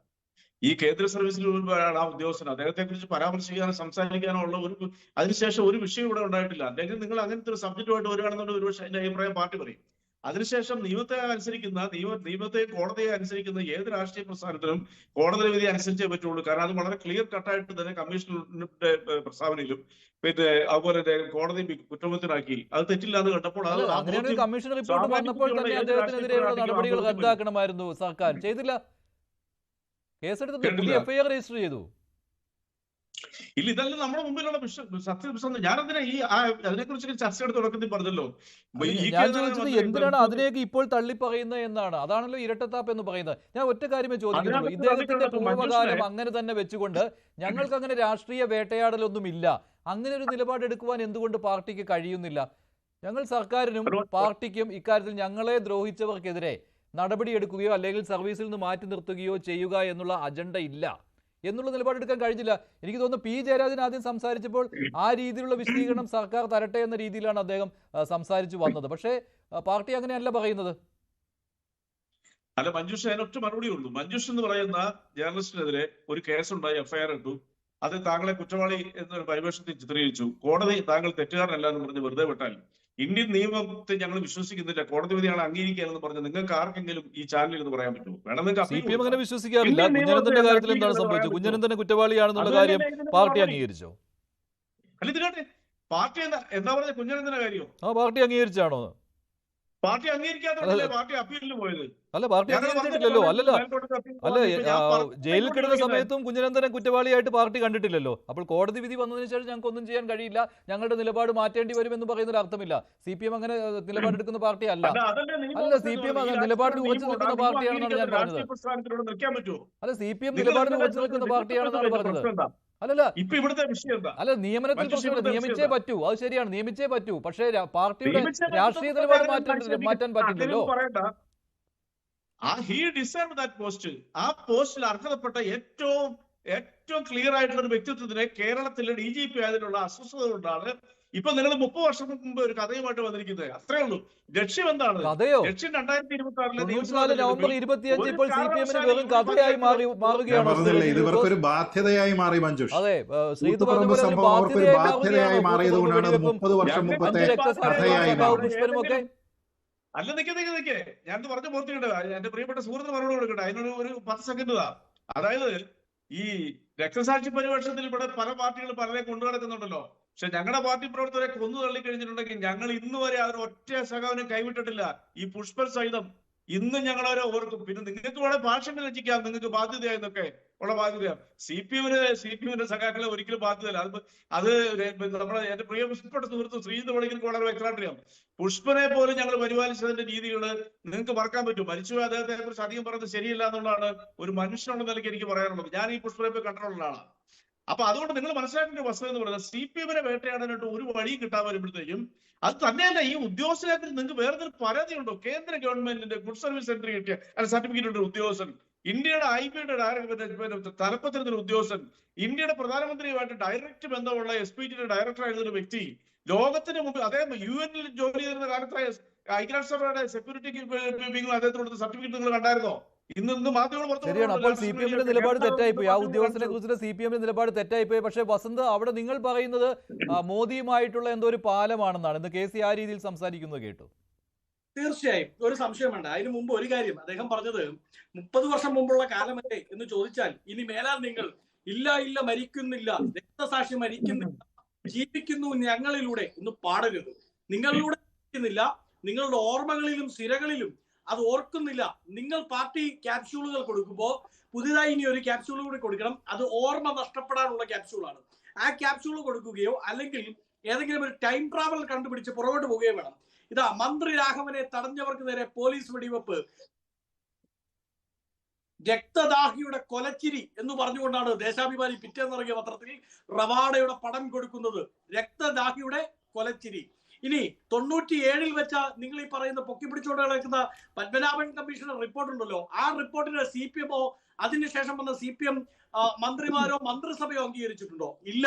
ഒടുക്കം അവർക്ക് സുപ്രീം കോടതിയിൽ പോകേണ്ടി വന്നു. 2008-ലാണ് ഒടുക്കം റവാഡ കേന്ദ്ര സർവീസിലേക്ക് മടങ്ങി പോകുന്നത്. ഞാൻ പറഞ്ഞല്ലോ 2012-ൽ ബഹുമാനപ്പെട്ട കേരളത്തിന്റെ ഹൈക്കോടതി അദ്ദേഹത്തെ കുറ്റവിമുക്തനാക്കുമ്പോഴും, ഞങ്ങൾ റവാഡ ഈ വിഷയത്തിൽ കുറ്റക്കാരനാണ് എന്നല്ല പറയുന്നത്, അദ്ദേഹത്തെ കുറ്റവിമുക്തനാക്കുമ്പോഴും അന്ന് നിങ്ങളുടെ പാർട്ടി സെക്രട്ടറിയും CLP ലീഡറുമായിരുന്ന സഹാവ് PS അച്യുതാനന്ദൻ എന്താ പറഞ്ഞത്? ഇത് അംഗീകരിക്കാനാവില്ല, മേൽക്കോടതിയെ സമീപിക്കും, രക്തസാക്ഷിയുടെ കുടുംബത്തിനൊപ്പമാണ് പാർട്ടി എന്നാണ് പറഞ്ഞത്. എന്താ നിങ്ങൾ നിലപാട് മാറ്റിയായിരുന്നോ? ഇപ്പൊ ഈ ഇടതു പ്രതിനിധി എന്നോട് ചോദിച്ചത്, എന്നോടും അങ്ങയോടും അടക്കം ചോദിച്ചത്, എല്ലാ ദിവസവും രാവിലെ ഏറ്റ് റവാഡ കൊള്ളാം റവയട കൊള്ളാം എന്ന് പറയണമെന്നാ. റവയട കൊള്ളുകയോ കൊള്ളാതിരിക്കുകയോ ചെയ്തോട്ടെ, പക്ഷേ ഒരു തവണയെങ്കിലും നിങ്ങൾ മാറ്റി പറയണ്ടേ? അദ്ദേഹം ഈ കാര്യത്തിൽ പ്രതി ചേർക്കപ്പെട്ടത് തെറ്റായാണ്. രക്തദാഹിയുടെ പാർട്ടി പത്രത്തിന്റെ സ്റ്റേറ്റ്മെന്റ് തെറ്റിപ്പോയി. ഇനി എന്താ പ്രശ്നം? ഈ UPSC കൊടുത്ത ലിസ്റ്റിൽ 1-ാം സ്ഥാനക്കാരനാണോ റവാഡ? അല്ല. 1-ാം സ്ഥാനക്കാരൻ നിതിൻ അഗർവാളാണ്. 2-ാം സ്ഥാനക്കാരനാണ് റവാഡ. 3-ാം സ്ഥാനക്കാരനാരാ? യോഗേഷ് ഗുപ്തയിൽ ഇവർ കാണുന്ന പ്രശ്നം എന്താ? ഈ നമ്മുടെ കണ്ണൂരിലെ ജില്ലാ പഞ്ചായത്ത് പ്രസിഡന്റ് ഉണ്ടല്ലോ, ഒരിടത്ത് പോയി ഒരു പ്രസംഗം കൊണ്ട് ഒരാളുടെ കുടുംബജീവിതം, സ്വന്തം ജീവിതം നശിപ്പിച്ച് അവിടെ ഒരു രക്തസാക്ഷിയെ സൃഷ്ടിച്ചാൽ, ഒരു വിധവയെയും ഒരു രക്തസാക്ഷിയും സൃഷ്ടിച്ചല്ലോ. ആ മഹതിയുടെ കമ്പനിക്കെതിരെ വിജിലൻസ് അന്വേഷണം നടത്തി എന്നുള്ളതാണ് ഈ പറയുന്ന ഗുപ്ത ചെയ്ത തെറ്റ്. യോഗേഷ് ഗുപ്ത ചെയ്ത തെറ്റ്. അയാൾക്ക് വിജിലൻസ് ക്ലിയറൻസ് കൊടുക്കാതെ 12 ദിവസം പിടിച്ചു വെച്ചു ഈ സർക്കാർ. അപ്പൊ ഇവർക്ക് രാഷ്ട്രീയ വൈരാഗ്യം ഇല്ല എന്ന് പറഞ്ഞാൽ, അതായത് പാർട്ടി നേതാക്കളുടെ കമ്പനികൾക്ക് നേരെ, ബിനാമി കമ്പനികൾക്ക് നേരെ, അവരുടെ അഴിമതി സ്വത്തിന് നേരെ അന്വേഷണം നടത്തിയവരെ ഒരു കാരണത്തും വെച്ച് പൊറപ്പിക്കാൻ പറ്റില്ല. രക്തസാക്ഷിയെ വെടിവെച്ചവനെ കുഴപ്പമില്ല, രക്തസാക്ഷിയെ വെടിവെച്ചല്ല പ്രശ്നമില്ല, അവൻ ഇരുന്നോട്ടെ. പക്ഷേ നമ്മുടെ ഈ സംവിധാനം ഉണ്ടല്ലോ, നമ്മുടെ ഈ കോക്കസ്, ആ കോക്കസിന്റെ നേരെ അന്വേഷണം നടത്തിയവരെ അംഗീകരിക്കാൻ പറ്റില്ല എന്നുള്ള നിലപാടാണ് ഇവർ സ്വീകരിച്ചു വരുന്നത്. രക്തസാക്ഷി, ഇനി നിങ്ങൾ എല്ലാ പാർട്ടി സമ്മേളനത്തിനും വെക്കുന്നുണ്ടല്ലോ ഒരു പാട്ട്, പുഷ്പനെ അറിയാമോ, ഇനി നിങ്ങൾ റവാഡ അറിയാമോ, ഞങ്ങളുടെ റവാഡ അറിയാമോ എന്നും കൂടി ഒരു പാട്ട് വെച്ച് കൊടുത്താൽ അതിഗംഭീരമാകും. നാണം എന്ന് പറഞ്ഞൊരു സാധനം വേണ്ടേ? പാർട്ടി സഖാക്കൾക്ക് ക്യാപ്സ്യൂൾ കൊടുക്കുമ്പോൾ മറവിക്കുള്ള ക്യാപ്സ്യൂൾ കൂടി ഇനി കൊടുക്കണം. നിങ്ങൾ നടത്തിയ ഏതെങ്കിലും ഒരു എല്ലാ സമരത്തിൽ നിന്നും പിന്മാറിയവരാണ് ഇവർ. കൂത്തുപറമ്പിൽ രക്തം ചൊരിഞ്ഞവർ എന്തിനു വേണ്ടിയാണ് സമരം ചെയ്തത് എന്ന് പ്രധാനപ്പെട്ട ഒരു ചോദ്യമുണ്ട്. ആ കാര്യത്തിലാണ് ബഡ്ജറ്റിൽ ലോകത്തിൽ ആദ്യമായി ബഡ്ജറ്റിലൂടെ പ്രൈവറ്റൈസേഷൻ നടപ്പിലാക്കിയ, മേഖലയിൽ പ്രൈവറ്റൈസേഷൻ ഇവർ നടപ്പിലാക്കി. 2, പുഷ്പൻ മരിച്ച ശേഷം പുഷ്പനെ വെടിവെക്കാൻ, പുഷ്പൻ അടങ്ങുന്ന രക്തസാക്ഷികളെ വെടിവെക്കാൻ വേണ്ടി തോക്കെടുത്ത് കൊടുത്തയാളെ ഇവർ പോലീസ് DGP ആക്കി. മാത്രമല്ല ഇവർ രമൺ ശ്രീവാസ്തവ എന്തായിരുന്നു വിളിച്ചിരുന്നത്? ശ്രീ മഞ്ജുഷ്, അങ്ങേക്ക് ഓർമ്മയുണ്ടല്ലോ, ചാരൻ ശ്രീവാസ്തവ എന്നാണ് വിളിച്ചുകൊണ്ടിരുന്നത്. ചാരൻ ശ്രീവാസ്തവയെ അറിയാമോ എന്നാണ് ഇവർ ചോദിച്ചുകൊണ്ടിരുന്നത്. ഒടുക്കം രമൺ ശ്രീവാസ്തവ മുഖ്യമന്ത്രി പിണറായി വിജയൻ വന്നപ്പോ പിണറായി വിജയന്റെ പ്രത്യേക ഉപദേഷ്ടാവായി നിയമിക്കപ്പെടുന്നതും നമ്മൾ കണ്ടു. അതായത് പറഞ്ഞ കാര്യങ്ങളിൽ, ഏറ്റെടുത്ത സമരങ്ങളിൽ ഒരു ഉളുപ്പുമില്ലാതെ അത് മാറ്റി പറയാൻ ഒരു മടിയുമില്ലാത്ത പാർട്ടിയുടെ പേരാണ് CPM. CPM-നെ ഇന്ന് ബാധിച്ചിരിക്കുന്ന അസുഖത്തിന്റെ പേരാണ് ഡബിൾ സ്റ്റാൻഡ് സിൻഡ്രോം. 2 സ്റ്റാൻഡാണ്. അതായത് പാമ്പിന്റെ തൊലി ഉരിയുന്ന പോലെ തൊലിക്ക് മുകളിൽ ഒരു രൂപവും ഒരു സമരവും ഒരു ആശയവും, ആ തൊലി ഉരിഞ്ഞാൽ അതിന്റെ ഉള്ളിൽ ഏത് മെയ്വഴക്കവുമുള്ള ആരുടെയും കൂടെ ഏത് ആശയധാരയുടെയും കൂടെ കിടക്ക പങ്കിടാൻ മടിയില്ലാത്ത ഈ മെഴുക്കുള്ള വഴുവഴുപ്പുള്ള പാമ്പിന്റെ ദേഹത്തെ വഴുവഴുപ്പുള്ള നിലപാടുള്ളവരാണ് CPM എന്ന് ജനം മനസ്സിലാക്കുകയാണ്. നിങ്ങൾ ജനത്തിന്റെ മുമ്പിൽ അപഹാസ്യരാവുകയാണ്. അത് മനസ്സിലാക്കി. ശ്രീ പണിക്കർ, പക്ഷേ ഇതിനകത്ത് പാർട്ടി എന്ത് നിലപാട് സ്വീകരിക്കണമായിരുന്നു? എന്തായാലും UPSC-യുടെ പട്ടിക തള്ളിക്കളയാൻ കഴിയുകയില്ല. 3 സീനിയർ ഉദ്യോഗസ്ഥരിൽ ഒരാളെ നിയമിച്ചേ മതിയാവുകയുള്ളൂ. അതിൽ തമ്മിൽ ഭേദം എന്ന രീതിയിൽ രവാഡ ചന്ദ്രശേഖരന് നിയമനം കൊടുക്കുന്നു. പാർട്ടി ഇതിൽ നിന്ന് വ്യത്യസ്തമായി എന്ത് നിലപാട് സ്വീകരിക്കാനാണ്? സാധിക്കുകയില്ലല്ലോ ഇപ്പോൾ അങ്ങനെ. അല്ല, ഞാനതിന് കർമ്മ എന്നാണ് വിളിക്കുക. കാരണം ആ ഉദ്യോഗസ്ഥനെ അദ്ദേഹത്തിൻ്റെതല്ലാത്ത ഒരു തീരുമാനത്തിന്റെ അടിസ്ഥാനത്തിൽ ഇത്രത്തോളം വേട്ടയാടിയ ഒരു പാർട്ടിയാണ്, അവരുടെ യുവജന പ്രസ്ഥാനമാണ്. അപ്പോൾ അങ്ങനെയുള്ള ആളിന് കാലത്തിന്റെ ഒരു കാവ്യനീതി എന്നൊക്കെ പറയാവുന്ന രീതിയിൽ അതേ സർക്കാർ തന്നെ ഭരിക്കുന്ന സമയത്ത് അവർക്ക് മറ്റ് ഓപ്ഷൻ ഇല്ല എന്ന് തോന്നിപ്പിക്കുന്ന രീതിയിൽ അദ്ദേഹത്തിലേക്ക് തന്നെ ഈ പദവിയിൽ അദ്ദേഹത്തിനെ എലിവേറ്റ് ചെയ്യുകയാണ്. അപ്പം നമ്മളൊന്ന് ആലോചിച്ച് നോക്കുക. ഞാൻ ആദ്യ ഭാഗത്ത് പറഞ്ഞതുപോലെ തന്നെ ഈ കൂത്തുപറമ്പിലെ സംഭവം ഇന്ന് ഏറ്റവും കൂടുതൽ ചർച്ചയാകുന്നതും അത് ന്യായീകരിക്കുന്നതിന് വേണ്ടി സഖാക്കൾ തന്നെ പുറത്തു വരുന്നതിൻ്റെയും കാരണമെന്ന് പറയുന്നത് ആ സംഭവം CPM-ന് ഒരു ബാധ്യതയായി എന്നതുകൊണ്ട് തന്നെയാണ്. അതുകൊണ്ട് തന്നെയാണ് 30 വർഷം മുമ്പ് നടന്ന സംഭവം എന്ന രീതിയിൽ ശ്രീ MV ഗോവിന്ദൻ അതിനെ ചെറുതാക്കി പറയുന്നത്. 30 വർഷം മുമ്പുണ്ടായ കഥ എന്ന രീതിയിൽ ശ്രീ റെജി ലൂക്കോസ് ഈ ചർച്ചയിൽ പറയുന്നത്. അതല്ലാതെ നമ്മൾ അന്നുണ്ടായിരുന്ന വിപ്ലവ വീര്യത്തിനെ കുറിച്ചും പോരാട്ട വീര്യത്തിനെ കുറിച്ചും പുഷ്പനെ എങ്ങനെയാണ് പാർട്ടി സംരക്ഷിച്ചത് എന്നതിനെക്കുറിച്ചും ചോദിച്ചാൽ നമുക്കെല്ലാം അതറിയാം. അതിൽ തർക്കമൊന്നുമില്ല. പക്ഷെ ഞാൻ ചോദിക്കുന്നത്, പുഷ്പൻ അന്ന് എതിർത്തത് ഏത് നയത്തിനെ ആയിരുന്നു? ആ നയത്തിനോടൊപ്പമാണോ CPM എന്ന് ചോദിച്ചാൽ നിങ്ങൾ പുഷ്പനെ കൈയൊഴിഞ്ഞു എന്ന് പറയേണ്ടി വരും. പുഷ്പൻ എതിർത്തിരുന്നത് ഏത് നേതാവിനെയായിരുന്നു? ആ നേതാവിന്റെ അവസാന കാലഘട്ടങ്ങളിൽ CPM-ന് അദ്ദേഹത്തിനോടുള്ള നിലപാട് എന്തായിരുന്നു എന്ന് ചോദിച്ചാൽ നിങ്ങൾ പുഷ്പനെ തഴഞ്ഞു എന്ന് പറയേണ്ടി വരും. പുഷ്പൻ കിടപ്പിലായത് ഏത് ഉദ്യോഗസ്ഥരുടെ നടപടി മൂലമായിരുന്നു എന്ന് ചോദിച്ചു കഴിഞ്ഞാൽ ഇപ്പോൾ അതിലും നിങ്ങൾക്ക് പുഷ്പനെ നിങ്ങൾ കൈയൊഴിഞ്ഞു എന്ന് പറയേണ്ടി വരും. അതുകൊണ്ടാണ് ഞാൻ പറഞ്ഞത്, അന്നത്തെ സംഭവത്തിന് ആസ്പദമായിട്ടുള്ള ആ ഒരു നയം ഉൾപ്പെടെയുള്ള പിന്നീടുള്ള എല്ലാ കാര്യങ്ങളിലും 10-30 വർഷം കഴിയുമ്പോഴേക്കും U-ടേൺ എടുത്തിരിക്കുകയാണ്. ഞാൻ പറയുന്നത് 1997 ഒരു ഉദ്യോഗസ്ഥൻ എന്ന രീതിയിൽ ഒരു പോലീസ് ഫയറിങ്ങോ അല്ലെങ്കിൽ ഒരു ലാത്തി ചാർജോ അദ്ദേഹമല്ല ഓർഡർ ചെയ്തിരിക്കുന്നത് എന്നതുമായി ബന്ധപ്പെട്ട് ഒരു റിപ്പോർട്ട് വരികയാണ് 97. അപ്പോൾ അതിൽ ഹക്കീം ബത്തേരി ഉൾപ്പെടെയുള്ള അല്ലെങ്കിൽ അവിടെയുള്ള SP ഉൾപ്പെടെയുള്ള അവിടുത്തെ ഡിസ്ട്രിക്ട് മജിസ്ട്രേറ്റ് ഉൾപ്പെടെയുള്ള ആൾക്കാരാണ് ഇതിന്റെ ചുമതലയിൽ ഉണ്ടായിരുന്നത്, റവാഡ ചന്ദ്രശേഖർ ആയിരുന്നില്ല എന്ന് വന്നു കഴിഞ്ഞാൽ 97 CPM-ന് പറയാമായിരുന്നു, റവാഡ ചന്ദ്രശേഖർ എന്ന് പറയുന്ന ഉദ്യോഗസ്ഥനെതിരെ ഞങ്ങൾ ഉന്നയിച്ചിരിക്കുന്ന ആരോപണങ്ങൾ മാറ്റുന്നു, കാരണം അദ്ദേഹത്തിന് ക്ലീൻ ചിറ്റ് ഇവിടെ കിട്ടിയിരിക്കുന്നു. പക്ഷെ അത് ചെയ്തോ എന്നുള്ളതാണ് എൻ്റെ ചോദ്യം. കാരണം നമ്മൾ പിന്നീട് കേട്ടിട്ടുണ്ട്, ഒരു DIG ലെവൽ പോലീസ് പ്രോബ് വന്നിരിക്കുന്നതിനെ പറ്റി നമ്മൾ കേട്ടിട്ടുണ്ട്. അദ്ദേഹം അക്യൂസ്ഡ് ആയി മാറുന്നതിനെ പറ്റി നമ്മൾ കേൾക്കുന്നുണ്ട്. അദ്ദേഹത്തിനെതിരെ കേസ് എടുക്കാൻ പോയിരിക്കുന്നതിനെ പറ്റി നമുക്കറിയാവുന്നതാണ്. DYFI ആയിക്കോട്ടെ CPM ആയിക്കോട്ടെ നിരന്തരമായിട്ട് എല്ലാ സമയത്തും കൂത്തുപറമ്പ് വിഷയത്തിലെ പോലീസ് അനീതിയെ പറ്റി പറയുന്ന, എക്സസീവ് ഫോഴ്സ് ഉപയോഗിച്ചു എന്ന് പറയുന്ന സമയത്ത് നിരന്തരമായിട്ട് പറഞ്ഞു മലയാളികളുടെ മനസ്സിൽ കാണാപ്പാഠമായ പേരാണ് രവത ചന്ദ്രശേഖർ. ഇപ്പോഴത്തെ രവാഡ ചന്ദ്രശേഖരനെ കുറിച്ച് പാർട്ടി സെക്രട്ടറി MV ഗോവിന്ദൻ ഇന്ന് പറഞ്ഞ കാര്യം അതുകൂടി കേൾക്കാം. MV ഗോവിന്ദന്റെ ബൈറ്റിലേക്ക്. ഏറ്റവും മെച്ചപ്പെട്ട ആളായി നോക്കിയിട്ടല്ലേ എടുക്കുക. അതിന് സ്വാഭാവികമായിട്ടും ഗവൺമെൻറ്റിന് മാനദണ്ഡങ്ങളും കാര്യങ്ങളുണ്ടാവും, അവർ തീരുമാനിച്ചിട്ടുണ്ട്. അതാ കാര്യം. അല്ല, പാർട്ടി നൽകിയ ക്ലീൻ ചീറ്റ് അനുസരിച്ചിട്ടല്ലല്ലോ സെൻട്രൽ ഗവൺമെൻറ്റും സംസ്ഥാന ഗവൺമെൻറ്റും തീരുമാനിച്ചത് ക്ലീൻ ചീറ്റ് അനുസരിച്ചിട്ടല്ലേ കാര്യങ്ങൾ നയിക്കുന്നത്. അല്ലാണ്ട് പാർട്ടിക്ക് എന്താ ക്ലീൻ ചീറ്റ് കൊടുക്കേണ്ട കാര്യം? DGP നിശ്ചയിക്കുന്നതിൻ്റെ അകത്ത് CPM-ന് വല്ല തരത്തിലും ക്ലീൻ ചീറ്റ് കൊടുക്കേണ്ട കാര്യമുണ്ടോ? അല്ല, പി ജയരാജനോ പറയാരുമല്ല പറഞ്ഞു, ഞാനാ പറഞ്ഞത്. ഞാനിപ്പോൾ പറയുന്നത് പാർട്ടി ഒരു ക്ലീൻ ചിറ്റും കൊടുക്കേണ്ട കാര്യമില്ല. സെൻട്രൽ ഗവൺമെൻറ്റിനെയും സംസ്ഥാന ഗവൺമെൻറ്റിനെയും ഒരു സംവിധാനത്തിൻ്റെ ഭാഗമായിട്ട് തീരുമാനിക്കപ്പെടുന്ന ഒരു കാര്യമായത്. അത് തീരുമാനിച്ചിരിക്കുന്നു. കേന്ദ്ര ഗവൺമെൻറ്റിന് ചെയ്യാൻ സാധിക്കുന്നത് അവർ 3 പേര് കൊടുത്തു, സംസ്ഥാന ഗവൺമെൻറ് തീരുമാനിക്കുന്നത് അതിൽ നിന്ന് ഒരാളെ തീരുമാനിച്ചു. അത് മെച്ചപ്പെട്ട രീതിയിലുള്ള ഒരാൾ തന്നെയല്ലേ തീരുമാനിക്കുള്ളൂ. അതിനകത്ത് സംശയമുള്ളത്? അതിനൊന്നും പറയുന്നത് യാതൊരു രക്തസാക്ഷികളുടെ വ്യക്താക്കളല്ലേ ഇവരല്ലേ അന്ന് കൊന്നത്. അല്ലാണ്ട് രവത ചന്ദ്രശേഖരന് പോലെ ആരുമല്ലോ കൊന്നത്. ഈ UDF-ൻ്റെ ഭരണത്തിലല്ലേ ഞങ്ങളുടെ 5 സഖാക്കൾ കൊന്നത്. അങ്ങ് മറന്നു പോകണ്ട കേട്ടോ. ചോദിക്കുമ്പോൾ അത് നല്ലപോലെ ധാരണ വേണം. UDF ആണ് UDFിൻ്റെ ഗവൺമെൻറ്റാണ്. ഉമ്മൻചാണ്ടിൻ്റെ അന്നത്തെ അല്ല എല്ലാ സന്ദർഭത്തിലും അന്ന് കരുണാകരൻ്റെ ഗവൺമെൻറ് അല്ല മറ്റേ UDFിൻ്റെ ഭാഗമായിട്ടുള്ള ഒരുപാട് സംവിധാനം വന്നല്ലോ ഈ കാലത്ത്. ആ കാലത്ത് വന്ന ഓരോരുത്തരുമാണ് CPMനും ഇടതുപക്ഷത്തിനും അതുപോലെ തന്നെ DYFിക്ക് എതിരായിട്ട് മൃഗീയമായ കൊലപാതകവും വെടിവെപ്പും ഒക്കെ നടത്തിയിട്ടുള്ളത്. ഇതും അത് തന്നെയാണ് സംഭവം. അപ്പോൾ അങ്ങനെയുള്ള സംഭവം ഉണ്ടാകുമ്പോൾ അതിനെ സംബന്ധിച്ചിടത്തോളം ഇപ്പോൾ കയറി നിന്നിട്ട് വേറെ എന്തെങ്കിലും വിശദീകരിക്കുകയാണ്. അതിലൊന്നും ഒരു കാര്യമില്ല. വസ്തുതാപരമായിട്ട് കാര്യം ഞാൻ പറഞ്ഞു ഞങ്ങൾ എന്തെങ്കിലും ക്ലീൻ ചിറ്റ് കൊടുക്കേണ്ട കാര്യമില്ല.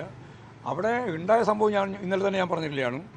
രവത ചന്ദ്രശേഖരൻ യഥാർത്ഥത്തിൽ IPS ഉദ്യോഗസ്ഥനായിട്ട് വരുന്നത് 2 ദിവസം മുമ്പാണ്. അവിടെ അദ്ദേഹത്തിന് തലശ്ശേരിൻ്റെയോ കണ്ണൂരിൻ്റെയോ ഭൂമിശാസ്ത്രമോ രാഷ്ട്രീയമോ ഒന്നും മനസ്സിലായിട്ടുള്ള ഒരാളല്ല. അത് ആന്ധ്രക്കാരനാണ് അദ്ദേഹം. സ്വാഭാവികമായിട്ട് അവിടെ വന്നപ്പോൾ 2 മണിക്കൂർ മുമ്പ് തന്നെ അവിടെ എല്ലാവരും ഉണ്ട്. 2 മണിക്കൂർ മുമ്പേ ഉണ്ട്. അപ്പോഴേ ഇദ്ദേഹമുണ്ട്. യഥാർത്ഥത്തിൽ വെടിവെപ്പും അതുപോലെ ലാത്തി ചാർജും എല്ലാം നടന്നത് അതിന് നേതൃത്വം കൊടുത്തത് എല്ലാവർക്കും അറിയുന്നത് പോലെ തന്നെ അവിടെ TT ആൻ്റണിയും അതുപോലെ തന്നെ പോലീസ് ഹക്കീം ബത്തേരിയാണ്. ഇവർ 2 പേരാണ് നടത്തിയിട്ടുള്ളതെന്നറിയാം. കോടതി തന്നെ ഇവരെല്ലാം ഈ രവത ചന്ദ്രശേഖരനൊക്കെ മുമ്പ് തന്നെ കേസിൽ നിന്ന് ഒഴിവാക്കിയതാണ്. കമ്മീഷൻ വെച്ച് പരിശോധിച്ചതാണ്, കമ്മീഷൻ ഒഴിവാക്കിയതാണ്. അപ്പോൾ അതിൻ്റെ അകത്ത് യാതൊരു തരത്തിലും എന്തെങ്കിലും ഒരു കുറ്റവാളിയാണ് എന്ന് പറയാത്തിടത്തോളം കാലം അദ്ദേഹം കുറ്റവാളിയാകുന്നില്ല. ആരോപിതമായിരുന്നു, കേസിൽ പ്രതിയായിരുന്നു, ഒക്കെ ശരിയാണ്. പക്ഷേ കേസിൻ്റെ ഭാഗമായിട്ട് പരിശോധിച്ചപ്പോഴാണ് അത് ഞാൻ നേരത്തെ പറഞ്ഞതുപോലെ അന്വേഷണ കമ്മീഷനും ഒഴിവാക്കി, അതുപോലെ തന്നെ കോടതിയും ഒഴിവാക്കി. അങ്ങനെയുള്ള ഒരാളാണ്. ഇത് യഥാർത്ഥത്തിൽ MV ഗോവിന്ദൻ പറയുമ്പോൾ ഇത് നായനാർ സർക്കാരിനെ തള്ളിപ്പറയുന്ന രീതിയിലാണ്. നായനാർ സർക്കാർ തന്നെയാണ് ഈ നിലപാടെടുത്തത്. ശ്രീജിത് പണിക്കർ. അല്ല, നോക്കൂ, ഇവിടെയാണ് അതിൻ്റെ തമാശ. അതായത് അദ്ദേഹത്തിനെതിരെ എനിക്ക് തോന്നുന്നത് അദ്ദേഹത്തിനെതിരെ ഉണ്ടായിരുന്ന FIR ക്വാഷ് ചെയ്യുന്നതിന് വേണ്ടി അദ്ദേഹം തന്നെ ഹൈക്കോടതിയിൽ പോവുകയും അദ്ദേഹത്തിന് അത് അങ്ങനെ കിട്ടുകയും പിന്നീട് അതിനെ സർക്കാർ ചാലഞ്ച് ചെയ്ത് പോകുമ്പോൾ ഡിവിഷൻ ബെഞ്ച് നേരത്തെ ഉണ്ടായിരുന്ന തീരുമാനത്തിനെ ശരിവെക്കുകയും ഒക്കെ ചെയ്യുന്ന ഒരു വലിയ ലീഗൽ പ്രൊസീഡിംഗ് ഇതിന്റെ ഭാഗമായിട്ട് നടന്നിട്ടുണ്ട്. അദ്ദേഹത്തിനെ സർവീസിൽ നിന്ന് സസ്പെൻഡ് ചെയ്തിരുന്നതാണ്. ഒരു ഘട്ടത്തിലും CPMO DYFIയോ അവർ അദ്ദേഹത്തിനോട് സ്വീകരിച്ചിരുന്ന നിലപാട് തിരുത്തിയില്ല. ശ്രീ റെജി ലൂക്കോസ് പറഞ്ഞതുപോലെ എല്ലാ ദിവസവും രാവിലെ എണീറ്റ് അദ്ദേഹത്തിന് ഐക്യദാർഢ്യം പ്രഖ്യാപിക്കുകയോ അദ്ദേഹത്തിനെതിരെ മുദ്രാവാക്യം വിളിക്കുകയോ ഒന്നും ചെയ്യേണ്ടതില്ല.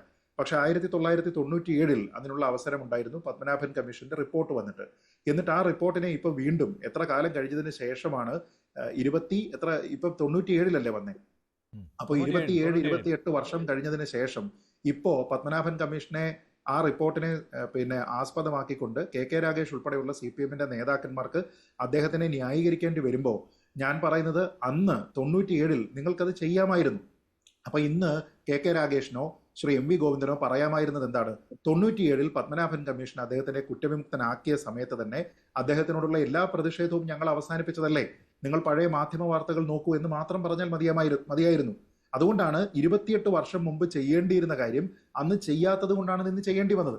പിന്നെ 2012 ഇതേപോലെ അദ്ദേഹത്തിനെതിരെയുള്ള എല്ലാ നടപടികളും റദ്ദ് ചെയ്തതിന് ശേഷം ടെക്നിക്കൽ ഗ്രൗണ്ട്സ് ആണ് എങ്കിൽ പോലും അങ്ങനെ വന്നതിന് ശേഷം വീണ്ടും 13 വർഷം കഴിഞ്ഞു. ആ സമയത്തെങ്കിലും ഒരു തിരുത്തൽ നടത്താമായിരുന്നു. ആ തിരുത്തൽ പോലും അന്ന് ഉണ്ടായില്ല എന്നുള്ളതല്ലേ ഇവിടുത്തെ ഏറ്റവും പ്രധാനപ്പെട്ട പ്രശ്നം. എന്ന് വെച്ചാൽ CPM അവിടെ ഒരു കടുത്ത നിലപാടെടുത്തു. ആ നിലപാടിൽ നിന്ന് എന്തോ ദുരഭിമാനം കൊണ്ട് അതിൽ നിന്ന് പിന്മാറുന്നതിന് വേണ്ടി തയ്യാറായില്ല.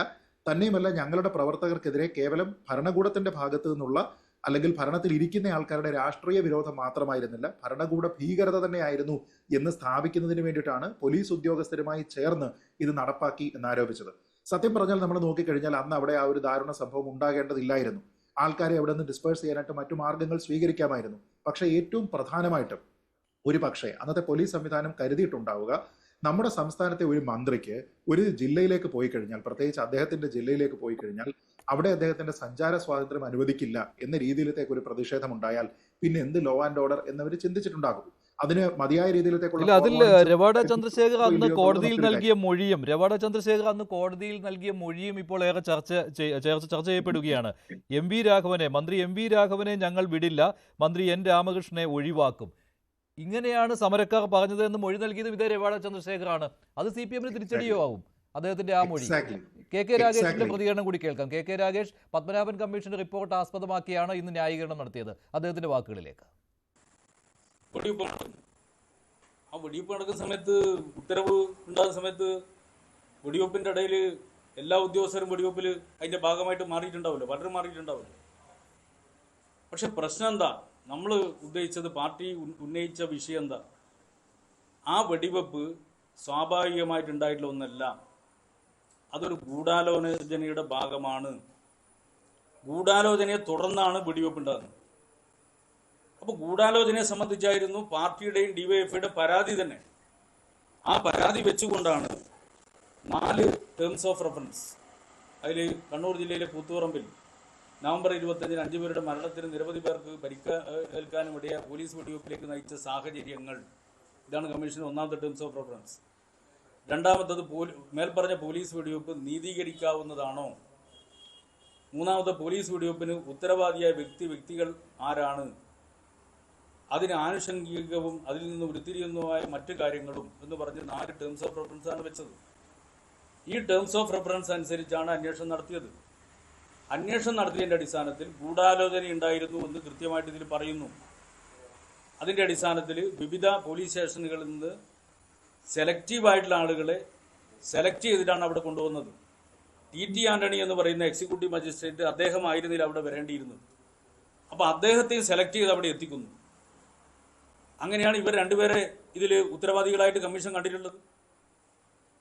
അപ്പോൾ 2 ദിവസം മുമ്പ് മാത്രം സർവീസിൽ ജോയിൻ ചെയ്ത് അവിടെ ഈ ഒരു സംഭവം ഉണ്ടാകുന്ന സമയത്ത് എത്തിപ്പെടേണ്ടി വന്ന ഒരാൾ, സ്വാഭാവികമായിട്ടും അവിടെയുള്ള ഉദ്യോഗസ്ഥർക്കെതിരായിട്ടെല്ലാം ആക്ഷേപം വരും.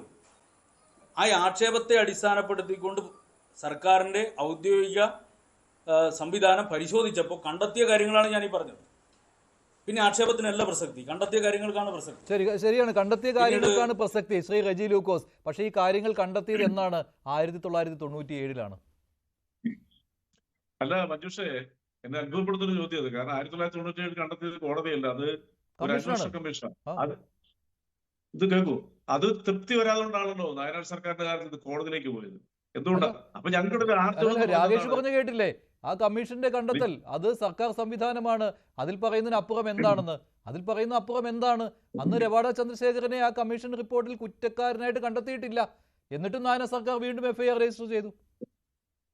ഇപ്പോൾ നിങ്ങളത് പറയുന്നു, അല്ല ഇപ്പോൾ നിങ്ങൾ പറയുന്നു അന്ന് കുറ്റവാളിയായി കണ്ടെത്തിയിട്ടില്ലല്ലോ എന്ന്. ഇതിനാണല്ലോ ഇരട്ടത്താപ്പ് എന്ന് പറയുന്നത്. ഓവർ ടൈം ജോലിയുടെ അല്ല, അല്ലെങ്കിൽ ഇങ്ങനെ പറയാം, അന്ന് പറഞ്ഞത് തെറ്റായി പോയി. അന്ന് പത്മനാഭൻ കമ്മീഷനെ തള്ളി പറയുന്ന രീതിയിലാണ് നിങ്ങൾ പ്രവർത്തിച്ചത്. അല്ല, നമ്മൾ 3 പേരെ ഡിബേറ്റ് ഉള്ളൂ. ഞാൻ ഒറ്റയ്ക്കായിരിക്കുന്ന ഈ ആശയമായിട്ട് നിങ്ങൾ അല്പം സമയം എനിക്ക് അനുവദിക്കുന്നതാണ് ഒരു മര്യാദ പറയുന്നത്.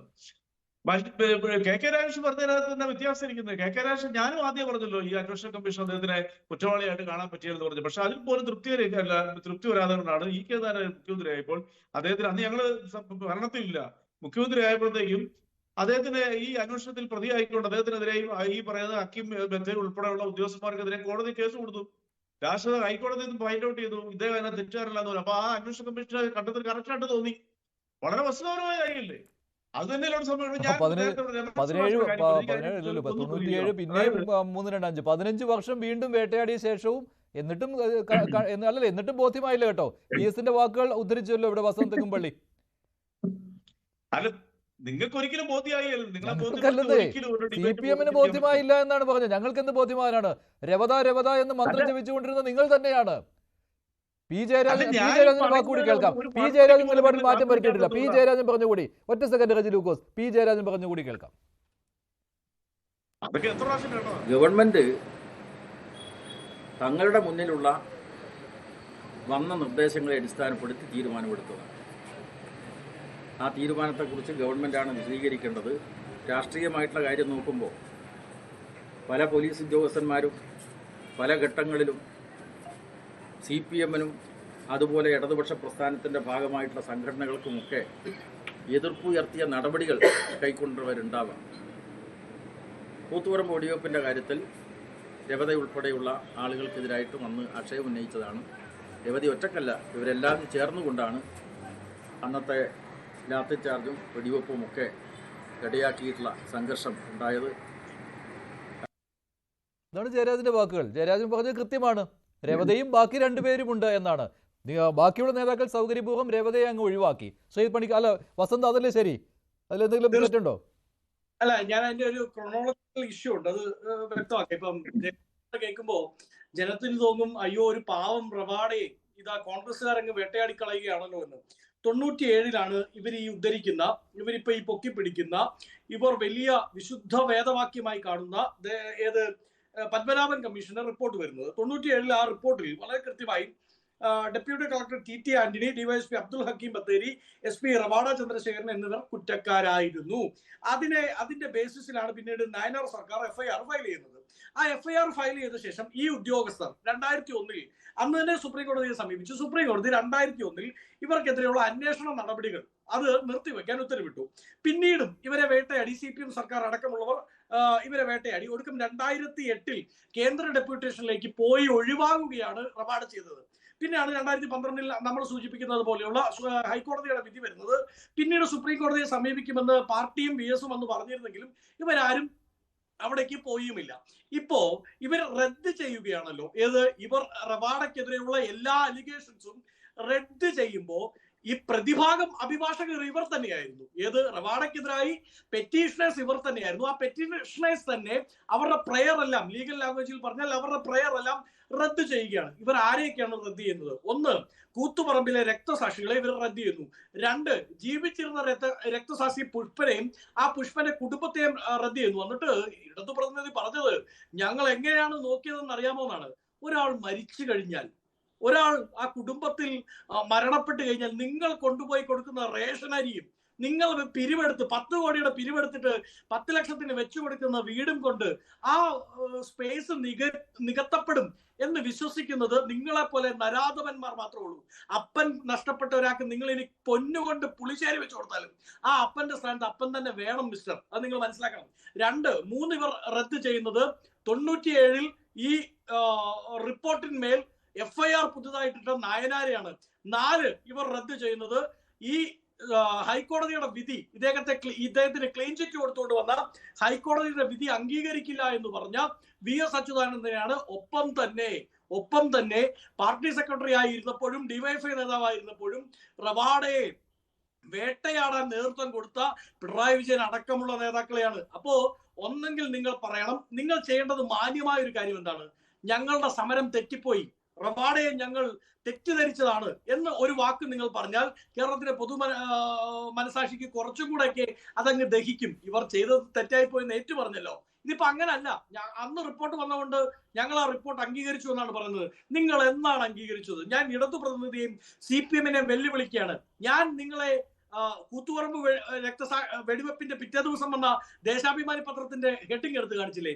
നിങ്ങൾ ഒരു ലൈൻ ഫേസ്ബുക്കിലായാലും മതി, ഒറ്റ ലൈൻ റവാഡയ്ക്കെതിരെ ഞങ്ങൾ നടത്തിയ സമരം തെറ്റിപ്പോയി എന്ന് പറയുന്നത് ഇപ്പോഴെങ്കിലും ഇദ്ദേഹത്തെ DGP ആയി പ്രഖ്യാപിച്ച ശേഷമെങ്കിലും ഒരു ലൈനിൽ നിങ്ങൾ മാപ്പ് പറഞ്ഞത്, നിങ്ങൾ തിരുത്തിയത് ഒന്ന് കാണിച്ചാൽ മതി. ഇല്ലെങ്കിൽ ജനം വിശ്വസിക്കും നിലപാടല്ല നിലനിൽപ്പാണ് നിങ്ങളുടെ മെയിൻ എന്ന്. ഒരു 10 സെക്കൻഡും കൂടെ ഇദ്ദേഹം വല്ലാതെ അങ്ങ് പറയുന്നുണ്ട്. എന്താണ് പറയുന്നത്? ഞങ്ങൾക്ക് വേറെ നിർവാഹമില്ല. CPM നേതാക്കൾ എല്ലാവരും പറയുന്നതാണ്, ഞങ്ങൾക്ക് വേറെ നിർവാഹമില്ല, സർക്കാരിന്റെ പ്രൊസീജിയറാണ്. അല്ലെന്നേ. അതുകൊണ്ടാണ് ഞാൻ പറഞ്ഞത് ഈ UPSC തിരിച്ചയച്ച ലിസ്റ്റ് 3 പേരുടെ പേരാണ്. 1ാമത്തെ നമ്പർ ഡോട്ട് UPSC ഇട്ടിരിക്കുന്നു നിതിൻ അഗർവാളിനെ സർക്കാരിന് സെലക്ട് ചെയ്യാമായിരുന്നു, ചെയ്തില്ല. 2ാമത്തെ പേരാണ് ഈ പറയുന്ന റവാഡ ചന്ദ്രശേഖർ. 3ാമത്തെ പേര് യോഗേഷ് ഗുപ്ത. എന്താണ് ഈ യോഗേഷ് ഗുപ്തയ്ക്കും നിതിൻ അഗർവാളിനെക്കാട്ടിലും കൂടുതൽ മേന്മ, കൂടുതൽ സർക്കാരിന് അഭികാമ്യമായി റവാഡയിൽ കണ്ടത്? ശരി, അത് മറ്റൊരു കാര്യം. ശരി, ശ്രീ പണിക്കർ, പക്ഷേ എനിക്ക് തോന്നുന്നു വസന്ത് പറഞ്ഞ കാര്യത്തിൽ ചില തിരുത്തലുണ്ട്. ഈ റവാഡ ചന്ദ്രശേഖരന് ഗൂഢാലോചനയിൽ പങ്കില്ല കൂത്തുപറമ്പ് വെടിവെപ്പിന്റെ, അങ്ങനെ തന്നെ പത്മനാഭൻ കമ്മീഷൻ റിപ്പോർട്ടിൽ എഴുതിയിട്ടുണ്ട് അല്ലേ? അങ്ങനെയാണ് മനസ്സിലാക്കുന്നത്. ഇതിലെ പ്രധാനപ്പെട്ട അതിന് കാരണവും പറയുന്നുണ്ട്. 2 ദിവസം മുമ്പ് മാത്രം വന്ന ഉദ്യോഗസ്ഥരാണ്, അദ്ദേഹത്തിന് ഈ പ്രദേശത്തെ കുറിച്ചോ ഭൂമിശാസ്ത്രമോ ഒന്നും അറിയാവുന്ന ഉദ്യോഗസ്ഥനല്ല. കറക്റ്റ്, തീർച്ചയായിട്ടും. ഇപ്പോ CPM-ന്റെ പ്രധാനപ്പെട്ട നേതാക്കന്മാരെല്ലാവരും റവാഡ ചന്ദ്രശേഖരനെ ന്യായീകരിക്കാനായിട്ട് പറയുന്ന കാര്യങ്ങളെല്ലാം തന്നെ പത്മനാഭൻ നായർ കമ്മീഷൻ റിപ്പോർട്ടിൽ ഉണ്ടായിരുന്ന കാര്യങ്ങളാണ്. അപ്പോൾ ആ കമ്മീഷൻ റിപ്പോർട്ടിനെ ഉദ്ധരിച്ചുകൊണ്ട് ഇതിൽ ഞങ്ങൾക്കാണ് തെറ്റുപറ്റിയത് എന്ന് വേണമെങ്കിൽ ആ സമയത്ത് CPM-ന് പറയാമായിരുന്നു. അദ്ദേഹത്തിനെ തുടർന്ന് ആക്രമിക്കുന്നതിൽ നിന്ന് ഒഴിവാക്കാമായിരുന്നു. അദ്ദേഹത്തിൻ്റെ സേവനം ഒരുപക്ഷെ ഇവിടെ തന്നെ കിട്ടുമായിരുന്നു. ഞാൻ പറയുന്നത്, അദ്ദേഹം കോടതിയിൽ പോകുന്നു. 2000-ൽ അദ്ദേഹം FIR ക്വാഷ് ചെയ്യുന്നതിന് വേണ്ടിയിട്ട് പോകുന്നു. അതിനെ പിന്നെ ചലഞ്ച് ചെയ്യുന്നതിനാണ്. സ്റ്റേറ്റ് എന്തിനാണ് അതിനെ ചാലഞ്ച് ചെയ്യുന്നത്? ഞാൻ ചോദിക്കുന്നത് സ്റ്റേറ്റിന് ആ ഓർഡറിൽ തൃപ്തിയില്ലാത്തത് കൊണ്ടായിരിക്കുമല്ലോ അതിനെ ചാലഞ്ച് ചെയ്യുന്നതിന് വേണ്ടിയിട്ട് പോകുന്നത്. അപ്പോൾ അവിടെയും ഡിവിഷൻ ബെഞ്ചിന്റെ ഭാഗത്ത് നിന്നും അദ്ദേഹത്തിന് അനുകൂലമായിട്ടുള്ള ഒരു നിലപാട് ഉണ്ടായിട്ടുണ്ടെന്നാണ് മനസ്സിലാക്കുന്നത്. അതുകൊണ്ട് തന്നെയാണ് അദ്ദേഹത്തിന് ഈ പത്മനാഭൻ കമ്മീഷൻ റിപ്പോർട്ടിൽ അദ്ദേഹത്തിന് ക്ലീൻ ചിറ്റ് കൊടുത്തിട്ടുണ്ട് എന്നതിന്റെ പേരിൽ അദ്ദേഹവുമായി ബന്ധപ്പെട്ട കേസുകൾ ഫർദറായിട്ട് പ്രസ് ചെയ്യാനായിട്ട് പാടില്ല എന്നുള്ളത് തത്വത്തിൽ എല്ലാവരും തന്നെ ആ സമയത്ത് തന്നെ അംഗീകരിച്ചതാണ്. ഞാൻ പറയുന്നത് CPM ഈ ബുദ്ധിമുട്ടൊന്നും തന്നെ ഉണ്ടാകുമായിരുന്നില്ല. ഇന്ന് CPM-നെതിരെ ഈ ചോദ്യങ്ങൾ ഉണ്ടാകുമായിരുന്നില്ല. പ്രൊവൈഡഡ് 1997 അല്ലെങ്കിൽ അദ്ദേഹം കേസ് ജയിക്കുന്ന 2000 അദ്ദേഹത്തിനെതിരെ ഇനി ആരോപണത്തിനില്ല എന്ന രീതിയിലത്തേക്ക് ഒരു സമീപനം സ്വീകരിച്ചിരുന്നെങ്കിൽ, ഞങ്ങൾ അദ്ദേഹത്തിനെതിരെ പറഞ്ഞിരുന്ന കാര്യങ്ങളെല്ലാം മിസ്പ്ലേസ്ഡ് ആയിരുന്നു എന്ന് പറഞ്ഞിരുന്നെങ്കിൽ, ഇപ്പൊ ഇന്ന് CPM-ന്റെ നേതാക്കന്മാർക്കെല്ലാം ഏറ്റവും പ്രധാനപ്പെട്ട ആവേശമെന്ന് പറയുന്നത് അദ്ദേഹം ഇവിടുത്തുകാരനല്ല, അദ്ദേഹം ആന്ധ്രാക്കാരനാണ്, അദ്ദേഹം ഇവിടേക്ക് വന്നിരിക്കുന്നത് തലേ ദിവസം മാത്രമാണ് എന്നുള്ളതാണ് ന്യായം. എന്ന് വെച്ചാൽ ആ സ്ഥലത്തിന്റെ ജിയോഗ്രാഫിക് പ്രത്യേകതകളോ അവിടുത്തെ പൊളിറ്റിക്കലായിട്ടുള്ള പ്രത്യേകതകളോ ആരോടെങ്കിലും ഫിയറോ ഫേവറോ ഉണ്ടാകാൻ മതിയായ സമയം ഒരു ഉദ്യോഗസ്ഥർ എന്ന രീതിയിൽ അദ്ദേഹത്തിന് കിട്ടിയിട്ടുണ്ടായിരുന്നില്ല എന്നതാണ് ഇവർ പറയുന്ന ന്യായം. ഞാൻ പറഞ്ഞത് ഇതേ ന്യായം ഉപയോഗിച്ച് മുൻപ് അദ്ദേഹത്തിനെ ഡിഫെൻഡ് ചെയ്യുകയും അല്ലെങ്കിൽ അദ്ദേഹത്തിനെ ഈ ആരോപണത്തിന്റെ പരിധിയിൽ നിന്ന് ഒഴിവാക്കുകയും ചെയ്തിരുന്നെങ്കിലോ ഇന്ന് CPM പിടിച്ചിരിക്കുന്ന ഈ പുലിവാൽ ഇപ്പൊ പിടിക്കേണ്ടി വരില്ലായിരുന്നു. ഇപ്പൊ പകരം സംഭവിച്ചിരിക്കുന്നത് എന്താണ്? കൂത്തുപറമ്പ് സംഭവവുമായി ബന്ധപ്പെട്ട് CPM ഇതുവരെ പറഞ്ഞു വന്നിരുന്ന കാര്യങ്ങളിലെല്ലാം തന്നെ CPM പിന്നാക്കം പോവുകയാണ് എന്നുള്ള പ്രതീതി സമൂഹത്തിൽ ഉണ്ടായിക്കഴിഞ്ഞു. അതുകൊണ്ടാണ് നമ്മൾ ഈ പറയുന്നതല്ലേ, ഈ സ്റ്റിച്ച് ഇൻ ടൈം സേവ്സ് 9 എന്ന് പറയുന്നത് അതാണ്. ആ സമയത്ത് സ്റ്റിച്ച് ഇടാമായിരുന്നു, അന്നത് ഇടാതിരുന്നത് കൊണ്ടാണ് ആ വിടവ് വളരെ വലുതാവുന്നതും ഇന്നത് സ്റ്റിച്ച് ഇട്ട് ശരിയാക്കാൻ പറ്റാതിരിക്കുന്നത്. പക്ഷെ അതൊരു ഞങ്ങൾ രാഷ്ട്രീയ ലാക്കോട് കൂടി പ്രവർത്തിക്കുന്നവരല്ല എന്നുള്ള സന്ദേശം നൽകുവാൻ എന്തുകൊണ്ട് കഴിയുന്നില്ല സർക്കാരിന്? അത് ആ ഉചിതമായ സമയത്ത് ആ തീരുമാനം എടുക്കണമായിരുന്നു. അതായത് ഇന്ന് CPM-ന് ഈ ആരോപണം ഉണ്ടാകുന്ന സമയത്ത് അന്ന് ഒരു പ്രസ്താവനയിൽ 2 വരി എഴുതി അന്ന് ഇതിനെ അദ്ദേഹത്തിനെതിരായിട്ടുള്ള ആരോപണങ്ങൾ പിൻവലിക്കുന്നുവെന്നോ അല്ലെങ്കിൽ അദ്ദേഹത്തിന് അനുകൂലമായി വന്നിരിക്കുന്ന കോടതി വിധിയെ മാനിക്കുന്നുവെന്നോ പറഞ്ഞിട്ടുണ്ടായിരുന്നുവെങ്കിൽ ഇന്ന് പറയാമായിരുന്നു ഞങ്ങൾ എന്നേ അദ്ദേഹവുമായിട്ടുള്ള പ്രശ്നങ്ങളെല്ലാം തന്നെ വേണ്ട എന്ന് വെച്ചതാണ്. കാരണം അദ്ദേഹം ഒരു ഉദ്യോഗസ്ഥനാണ്, കമ്മീഷൻ റിപ്പോർട്ടും കോടതി വിധികളും അദ്ദേഹത്തിന് അനുകൂലമായിട്ടുണ്ടായിരുന്നു. അതുകൊണ്ട് പിന്നീട് അദ്ദേഹത്തിനെതിരെ എന്തെങ്കിലും രാഷ്ട്രീയമായിട്ടുള്ള ഒരു വിരോധമോ അദ്ദേഹത്തിനെ അപരവൽക്കരിക്കുന്ന രീതിയോ അത് നിലനിൽക്കെ തന്നെ അല്ല, ഞങ്ങളുടെ നിലപാട് മാറിയിട്ടില്ല. രവട ചന്ദ്രശേഖർ കൂത്തുപറമ്പ് വെടിവെപ്പിലെ പങ്കാളിയാണ് എന്ന പഴയ നിലപാട് മാറിയിട്ടില്ല. പക്ഷേ ഞങ്ങൾ രാഷ്ട്രീയമായി ഇതിനെ കാണുന്നില്ല. ഒരു ഉദ്യോഗസ്ഥന് അദ്ദേഹത്തിന് സീനിയോറിറ്റി പ്രകാരം കിട്ടേണ്ട പദവി കിട്ടേണ്ട സമയമാണ്, അത് നൽകി എന്നുള്ള നിലപാട് എന്തുകൊണ്ട് സ്വീകരിക്കുവാൻ കഴിയുന്നില്ല? അല്ല, അത് ആത്മഹത്യാപരമായിട്ടുള്ള നിലപാടാണ്. കാരണം അങ്ങനെ ഒരു നിലപാട് അവർ സ്വീകരിക്കുകയാണെങ്കിൽ ഇത് ആരുടെയും തലയിലേക്ക് കെട്ടിവെക്കുന്ന ഒരു നിയമനമല്ലല്ലോ. അവരുടെ സ്വേച്ഛയാൽ അവരെടുക്കുന്ന ഒരു തീരുമാനമാണ്, അവരുടെ മുന്നിൽ വന്നിരിക്കുന്ന ഒരു ലിസ്റ്റാണ്. അതിൽ നിന്ന് അവർക്ക് ആരെ വേണമെങ്കിലും സ്വീകരിക്കാം എന്നൊരു കാര്യമുണ്ട്. അപ്പോൾ ഞങ്ങൾക്ക് ഇദ്ദേഹം അല്ലാതെ മറ്റൊരു ഓപ്ഷൻ ഉണ്ടായില്ല എന്ന് അവിടെ പറയാനായിട്ടുള്ള ഒരു ലൈൻ അവിടെ ബാക്കിയില്ല. അങ്ങനെ ചെയ്യുകയാണ് എങ്കിൽ ഒരു പൊളിറ്റിക്കൽ കോമ്പസിന് അപ്പുറത്തേക്ക് ഒരു മോറൽ കോമ്പസ് അവിടെ പ്രശ്നമായിട്ട് വരും. കാരണം നിങ്ങൾ ഇതുവരെ പറഞ്ഞിരുന്ന കാര്യങ്ങൾ, നിങ്ങളിവിടെ ഏറ്റവും സത്യസന്ധമായ നിലപാടാണ് നിങ്ങൾ കാണിച്ചത് എന്നത് നിങ്ങളുടെ രക്തസാക്ഷികൾ, ജീവിക്കുന്ന രക്തസാക്ഷി, കൂത്തുപറമ്പ് സമരവീര്യം, ഇങ്ങനെയൊക്കെ നിങ്ങൾ ഇത്രയും കാലം പാടി നടന്നിരുന്ന കാര്യങ്ങൾ എന്തൊക്കെയാണോ ആ കാര്യങ്ങളോട് നിങ്ങൾക്ക് തെല്ലും ആത്മാർത്ഥതയില്ല എന്ന രീതിയിലത്തേക്ക് അതിനെ വ്യാഖ്യാനിക്കേണ്ടി വരും. പക്ഷേ നമ്മളിതല്ലാതെ മഞ്ജുഷ ഒന്ന് തിരിച്ചാലോചിച്ച് നോക്കിക്കഴിഞ്ഞാൽ അവർക്ക് ഏറ്റവും കൂടുതൽ രാഷ്ട്രീയ വിരോധം ആ സമയത്ത് ഉണ്ടാകേണ്ടിയിരുന്നത് ആരോടാണ്? റവാഡ ചന്ദ്രശേഖരനോടല്ല, മറിച്ച് MV രാഘവനോടാണ്. MV രാഘവനോട് ഇപ്പോൾ അതുണ്ടോ? MV രാഘവന്റെ മരണത്തിന് ശേഷം അദ്ദേഹത്തിന്റെ അനുസ്മരണം നടത്തുന്നതിന് ഇവർക്ക് എന്തെങ്കിലും ബുദ്ധിമുട്ടുണ്ടോ? എന്ന് വെച്ചാൽ MV രാഘവനോട് പോലും ഇവർ പുറത്തു കഴിഞ്ഞു. അപ്പൊ പിന്നെ റവാഡ ചന്ദ്രശേഖരനോട് പൊറുക്കുന്നതിന് ബുദ്ധിമുട്ടുണ്ടോ? നമ്മൾ ഒരു കാര്യം ശ്രദ്ധിച്ചാൽ മനസ്സിലാകും, രവദ ചന്ദ്രശേഖർ എന്നാണ് ഇപ്പോഴും P ജയരാജനും MV ഗോവിന്ദനും അടക്കമുള്ള ആൾക്കാർ പറയുന്നത്. റവാഡ ചന്ദ്രശേഖർ എന്ന മാധ്യമങ്ങൾ മുഴുവൻ റിപ്പോർട്ട് ചെയ്തതിനു ശേഷവും രവദ എന്ന് അവർ ഇപ്പോഴും പറയുന്നത് ആ പഴയ ഓർമ്മയിലാണ്. എത്ര തവണ അവരുടെ നാക്കുകൊണ്ട് രവദയ്ക്കെതിരെ മുദ്രാവാക്യം വിളിച്ചിട്ടുണ്ടാവും, ഒന്ന് ആലോചിച്ച് നോക്കുക. അതുകൊണ്ടാണ് ആ പേര് പോകാത്തത്. പാടി വന്നിരിക്കുന്ന ശീലം അതായതുകൊണ്ടാണ് അത് മാറാത്തത്. അത്രത്തോളം അവർ ഈ ഉദ്യോഗസ്ഥരെ ഉപദ്രവിച്ചിട്ടുണ്ട്. നമ്മളൊന്ന് വളരെ സിമ്പിളായിട്ട് ഈ കാര്യത്തിനെ അനലൈസ് ചെയ്താൽ അദ്ദേഹത്തിന് ഈ ഓർഡർ ഇടുന്നതിന് വേണ്ടിയിട്ടുള്ള ഒരു ഉത്തരവാദിത്തമുണ്ടോ? ആ ഓർഡറിനെ തടയാനായിട്ടുള്ള എന്തെങ്കിലും ഉത്തരവാദിത്തം അദ്ദേഹത്തിനുണ്ടോ? അതിനു മുമ്പുണ്ടായിരുന്ന ലാത്തി ചാർജാണ് ഇതിന്റെ പ്രകോപനം എന്ന് പറഞ്ഞാൽ ആ ലാത്തി ചാർജ് ഓർഡർ ചെയ്യുന്നതിനോ തടയുന്നതിനോ ഇദ്ദേഹത്തിന് ആ സമയത്ത് അധികാരം ഉണ്ടായിരുന്നോ ഇല്ലയോ എന്ന് ചോദിച്ചു കഴിഞ്ഞാൽ ഇദ്ദേഹത്തിനെതിരെ അനാവശ്യമായിട്ട് ഞാൻ ഈ പറഞ്ഞിരിക്കുന്ന അറ്റംപ്റ്റ് മർഡറും ഉൾപ്പെടെയുള്ള അക്രമ ഉപകരണങ്ങൾ ഉപയോഗിച്ചു എന്ന് പറഞ്ഞുള്ള ചാർജ് പോലും വേണ്ടായിരുന്നല്ലോ. കാരണം അദ്ദേഹത്തിന് അത് ഓർഡർ ഇടാനുള്ള അധികാരമില്ല എന്ന് അറിഞ്ഞുകൊണ്ട് തന്നെയാണ് CPM അദ്ദേഹത്തെ വേട്ടയാടിക്കൊണ്ടിരുന്നത്. ഭരണകൂട ഭീകരത എന്നത് ശക്തിപ്പെടുത്തുന്നതിന് വേണ്ടി, പോലീസ് തേർവാഴ്ച എന്ന് ഉറപ്പിക്കുന്നതിന് വേണ്ടി കണ്ണൂർ ASP ആയിരുന്ന അദ്ദേഹത്തെ ബലിയാടാക്കുകയായിരുന്നു ആ സമയത്ത് ചെയ്തത്. സംശയമില്ലാത്ത കാര്യമാണല്ലോ ശ്രീ റജി ലൂക്കോസ്. വൈകിയാണെങ്കിലും വിവേകം വന്നിരിക്കുകയാണ് CPM-ന്. അല്ല, ഒരു മറുപടി ഉണ്ട്. അതായത് അദ്ദേഹത്തിന് 2 വർഷത്തെ കാലാവധി ഉണ്ട്. ഓൾമോസ്റ്റ് 2 ഇയർ അദ്ദേഹത്തിന് കാലാവധി. ഈ 2 വർഷക്കാലവും ജനങ്ങളുടെ പൂർണ്ണ ബുദ്ധിയോടുകൂടി LDF സർക്കാരിന്റെ കീഴിലെ DGP ആയിട്ട് അദ്ദേഹം തുടരും. അതിൽ യാതൊരു തർക്കമില്ല. അതിന് മാനസിക വിഭ്രാന്തിയാണ് നിങ്ങളെല്ലാം ഈ ഓവർ ടൈം പണിയെടുക്കുന്നത് അടുത്ത പ്രാവശ്യം UDF എങ്ങനെയും അധികാരത്തിൽ എത്താൻ വേണ്ടിയിട്ട്. പക്ഷെ നിർഭാഗ്യവശാൽ കേരളത്തിൽ ഞങ്ങൾ സമ്മതിക്കത്തില്ല. അപ്പൊ ശ്രീജിത്ത് നിരീക്ഷിച്ച പോലെ കേരളത്തിലെ സമൂഹത്തിന് ബോധ്യമായെന്ന് പറയും. ഈ ബോധ്യം 2021 മുമ്പ് ഇവരെല്ലാം ഈ ബോധ്യമായിട്ട് വന്നതാ. എന്ത് ചെയ്യാൻ പറ്റും? കേരളത്തിലെ ജനങ്ങള് ഒരു കാരണവശാലും ഈ പറയുന്ന CPM-ന്റെ നിലപാടിനെതിരെ വിധി എഴുതിയല്ല. ആ ഫ്രസ്ട്രേഷൻ ചിലർക്കുണ്ട്. അതുകൊണ്ടാണ് വാവട്ട വാക്കുകളൊക്കെ ചർച്ചകളിലേക്ക് ഉപയോഗിക്കുന്നത്. ആരുടെ കിടക്കാൻ മടിയില്ലെന്നൊക്കെ പറഞ്ഞ വാക്കുകൾ. അപ്പൊ ഇത്രയേ ഉള്ളൂ. നിർഭാഗ്യവശാൽ കേരളം അത് അംഗീകരിക്കുന്നില്ല. ഞങ്ങൾക്ക് എന്ത് ചെയ്യാൻ പറ്റും? ഞങ്ങളുടെ നിലപാടിനെ അവർ അംഗീകരിക്കുന്നു. അടുത്ത 2 വർഷവും ഈ റവാഡ ചന്ദ്രശേഖർ എന്ന് പറഞ്ഞ DGP കേരളത്തിലെ ജനങ്ങളുടെ പിന്തുണയോടുകൂടി കേരളത്തിലെ LDF സർക്കാരിന്റെ DGP ആയിട്ട് തുടരുന്നുള്ള കാര്യത്തിൽ യാതൊരു സംശയം. ഇതാണ് എനിക്ക് അവസാനമായിട്ട് പറയാനുള്ളത്. പാർട്ടി അണികൾക്ക് പഴയ കാര്യങ്ങൾ തികട്ടി വരും. ശ്രീ രജി ലൂക്കോസ്, പാർട്ടി അണികൾക്ക് മാത്രമല്ല ജയരാജനെ പോലെയുള്ള നേതാക്കൾക്കും പഴയ രവതയെ മറക്കാൻ കഴിയുകയില്ല. നന്ദി. ചർച്ചയിൽ പങ്കെടുത്ത എല്ലാവർക്കും. കൂത്തുപറമ്പ് വെടിവെപ്പിൽ രവാഡ ചന്ദ്രശേഖരന് പങ്കില്ലെന്ന് CPM. പാർട്ടിയുടെ ഇരട്ടത്താപ്പോ? അതേന്ന് 83% പ്രേക്ഷകർ.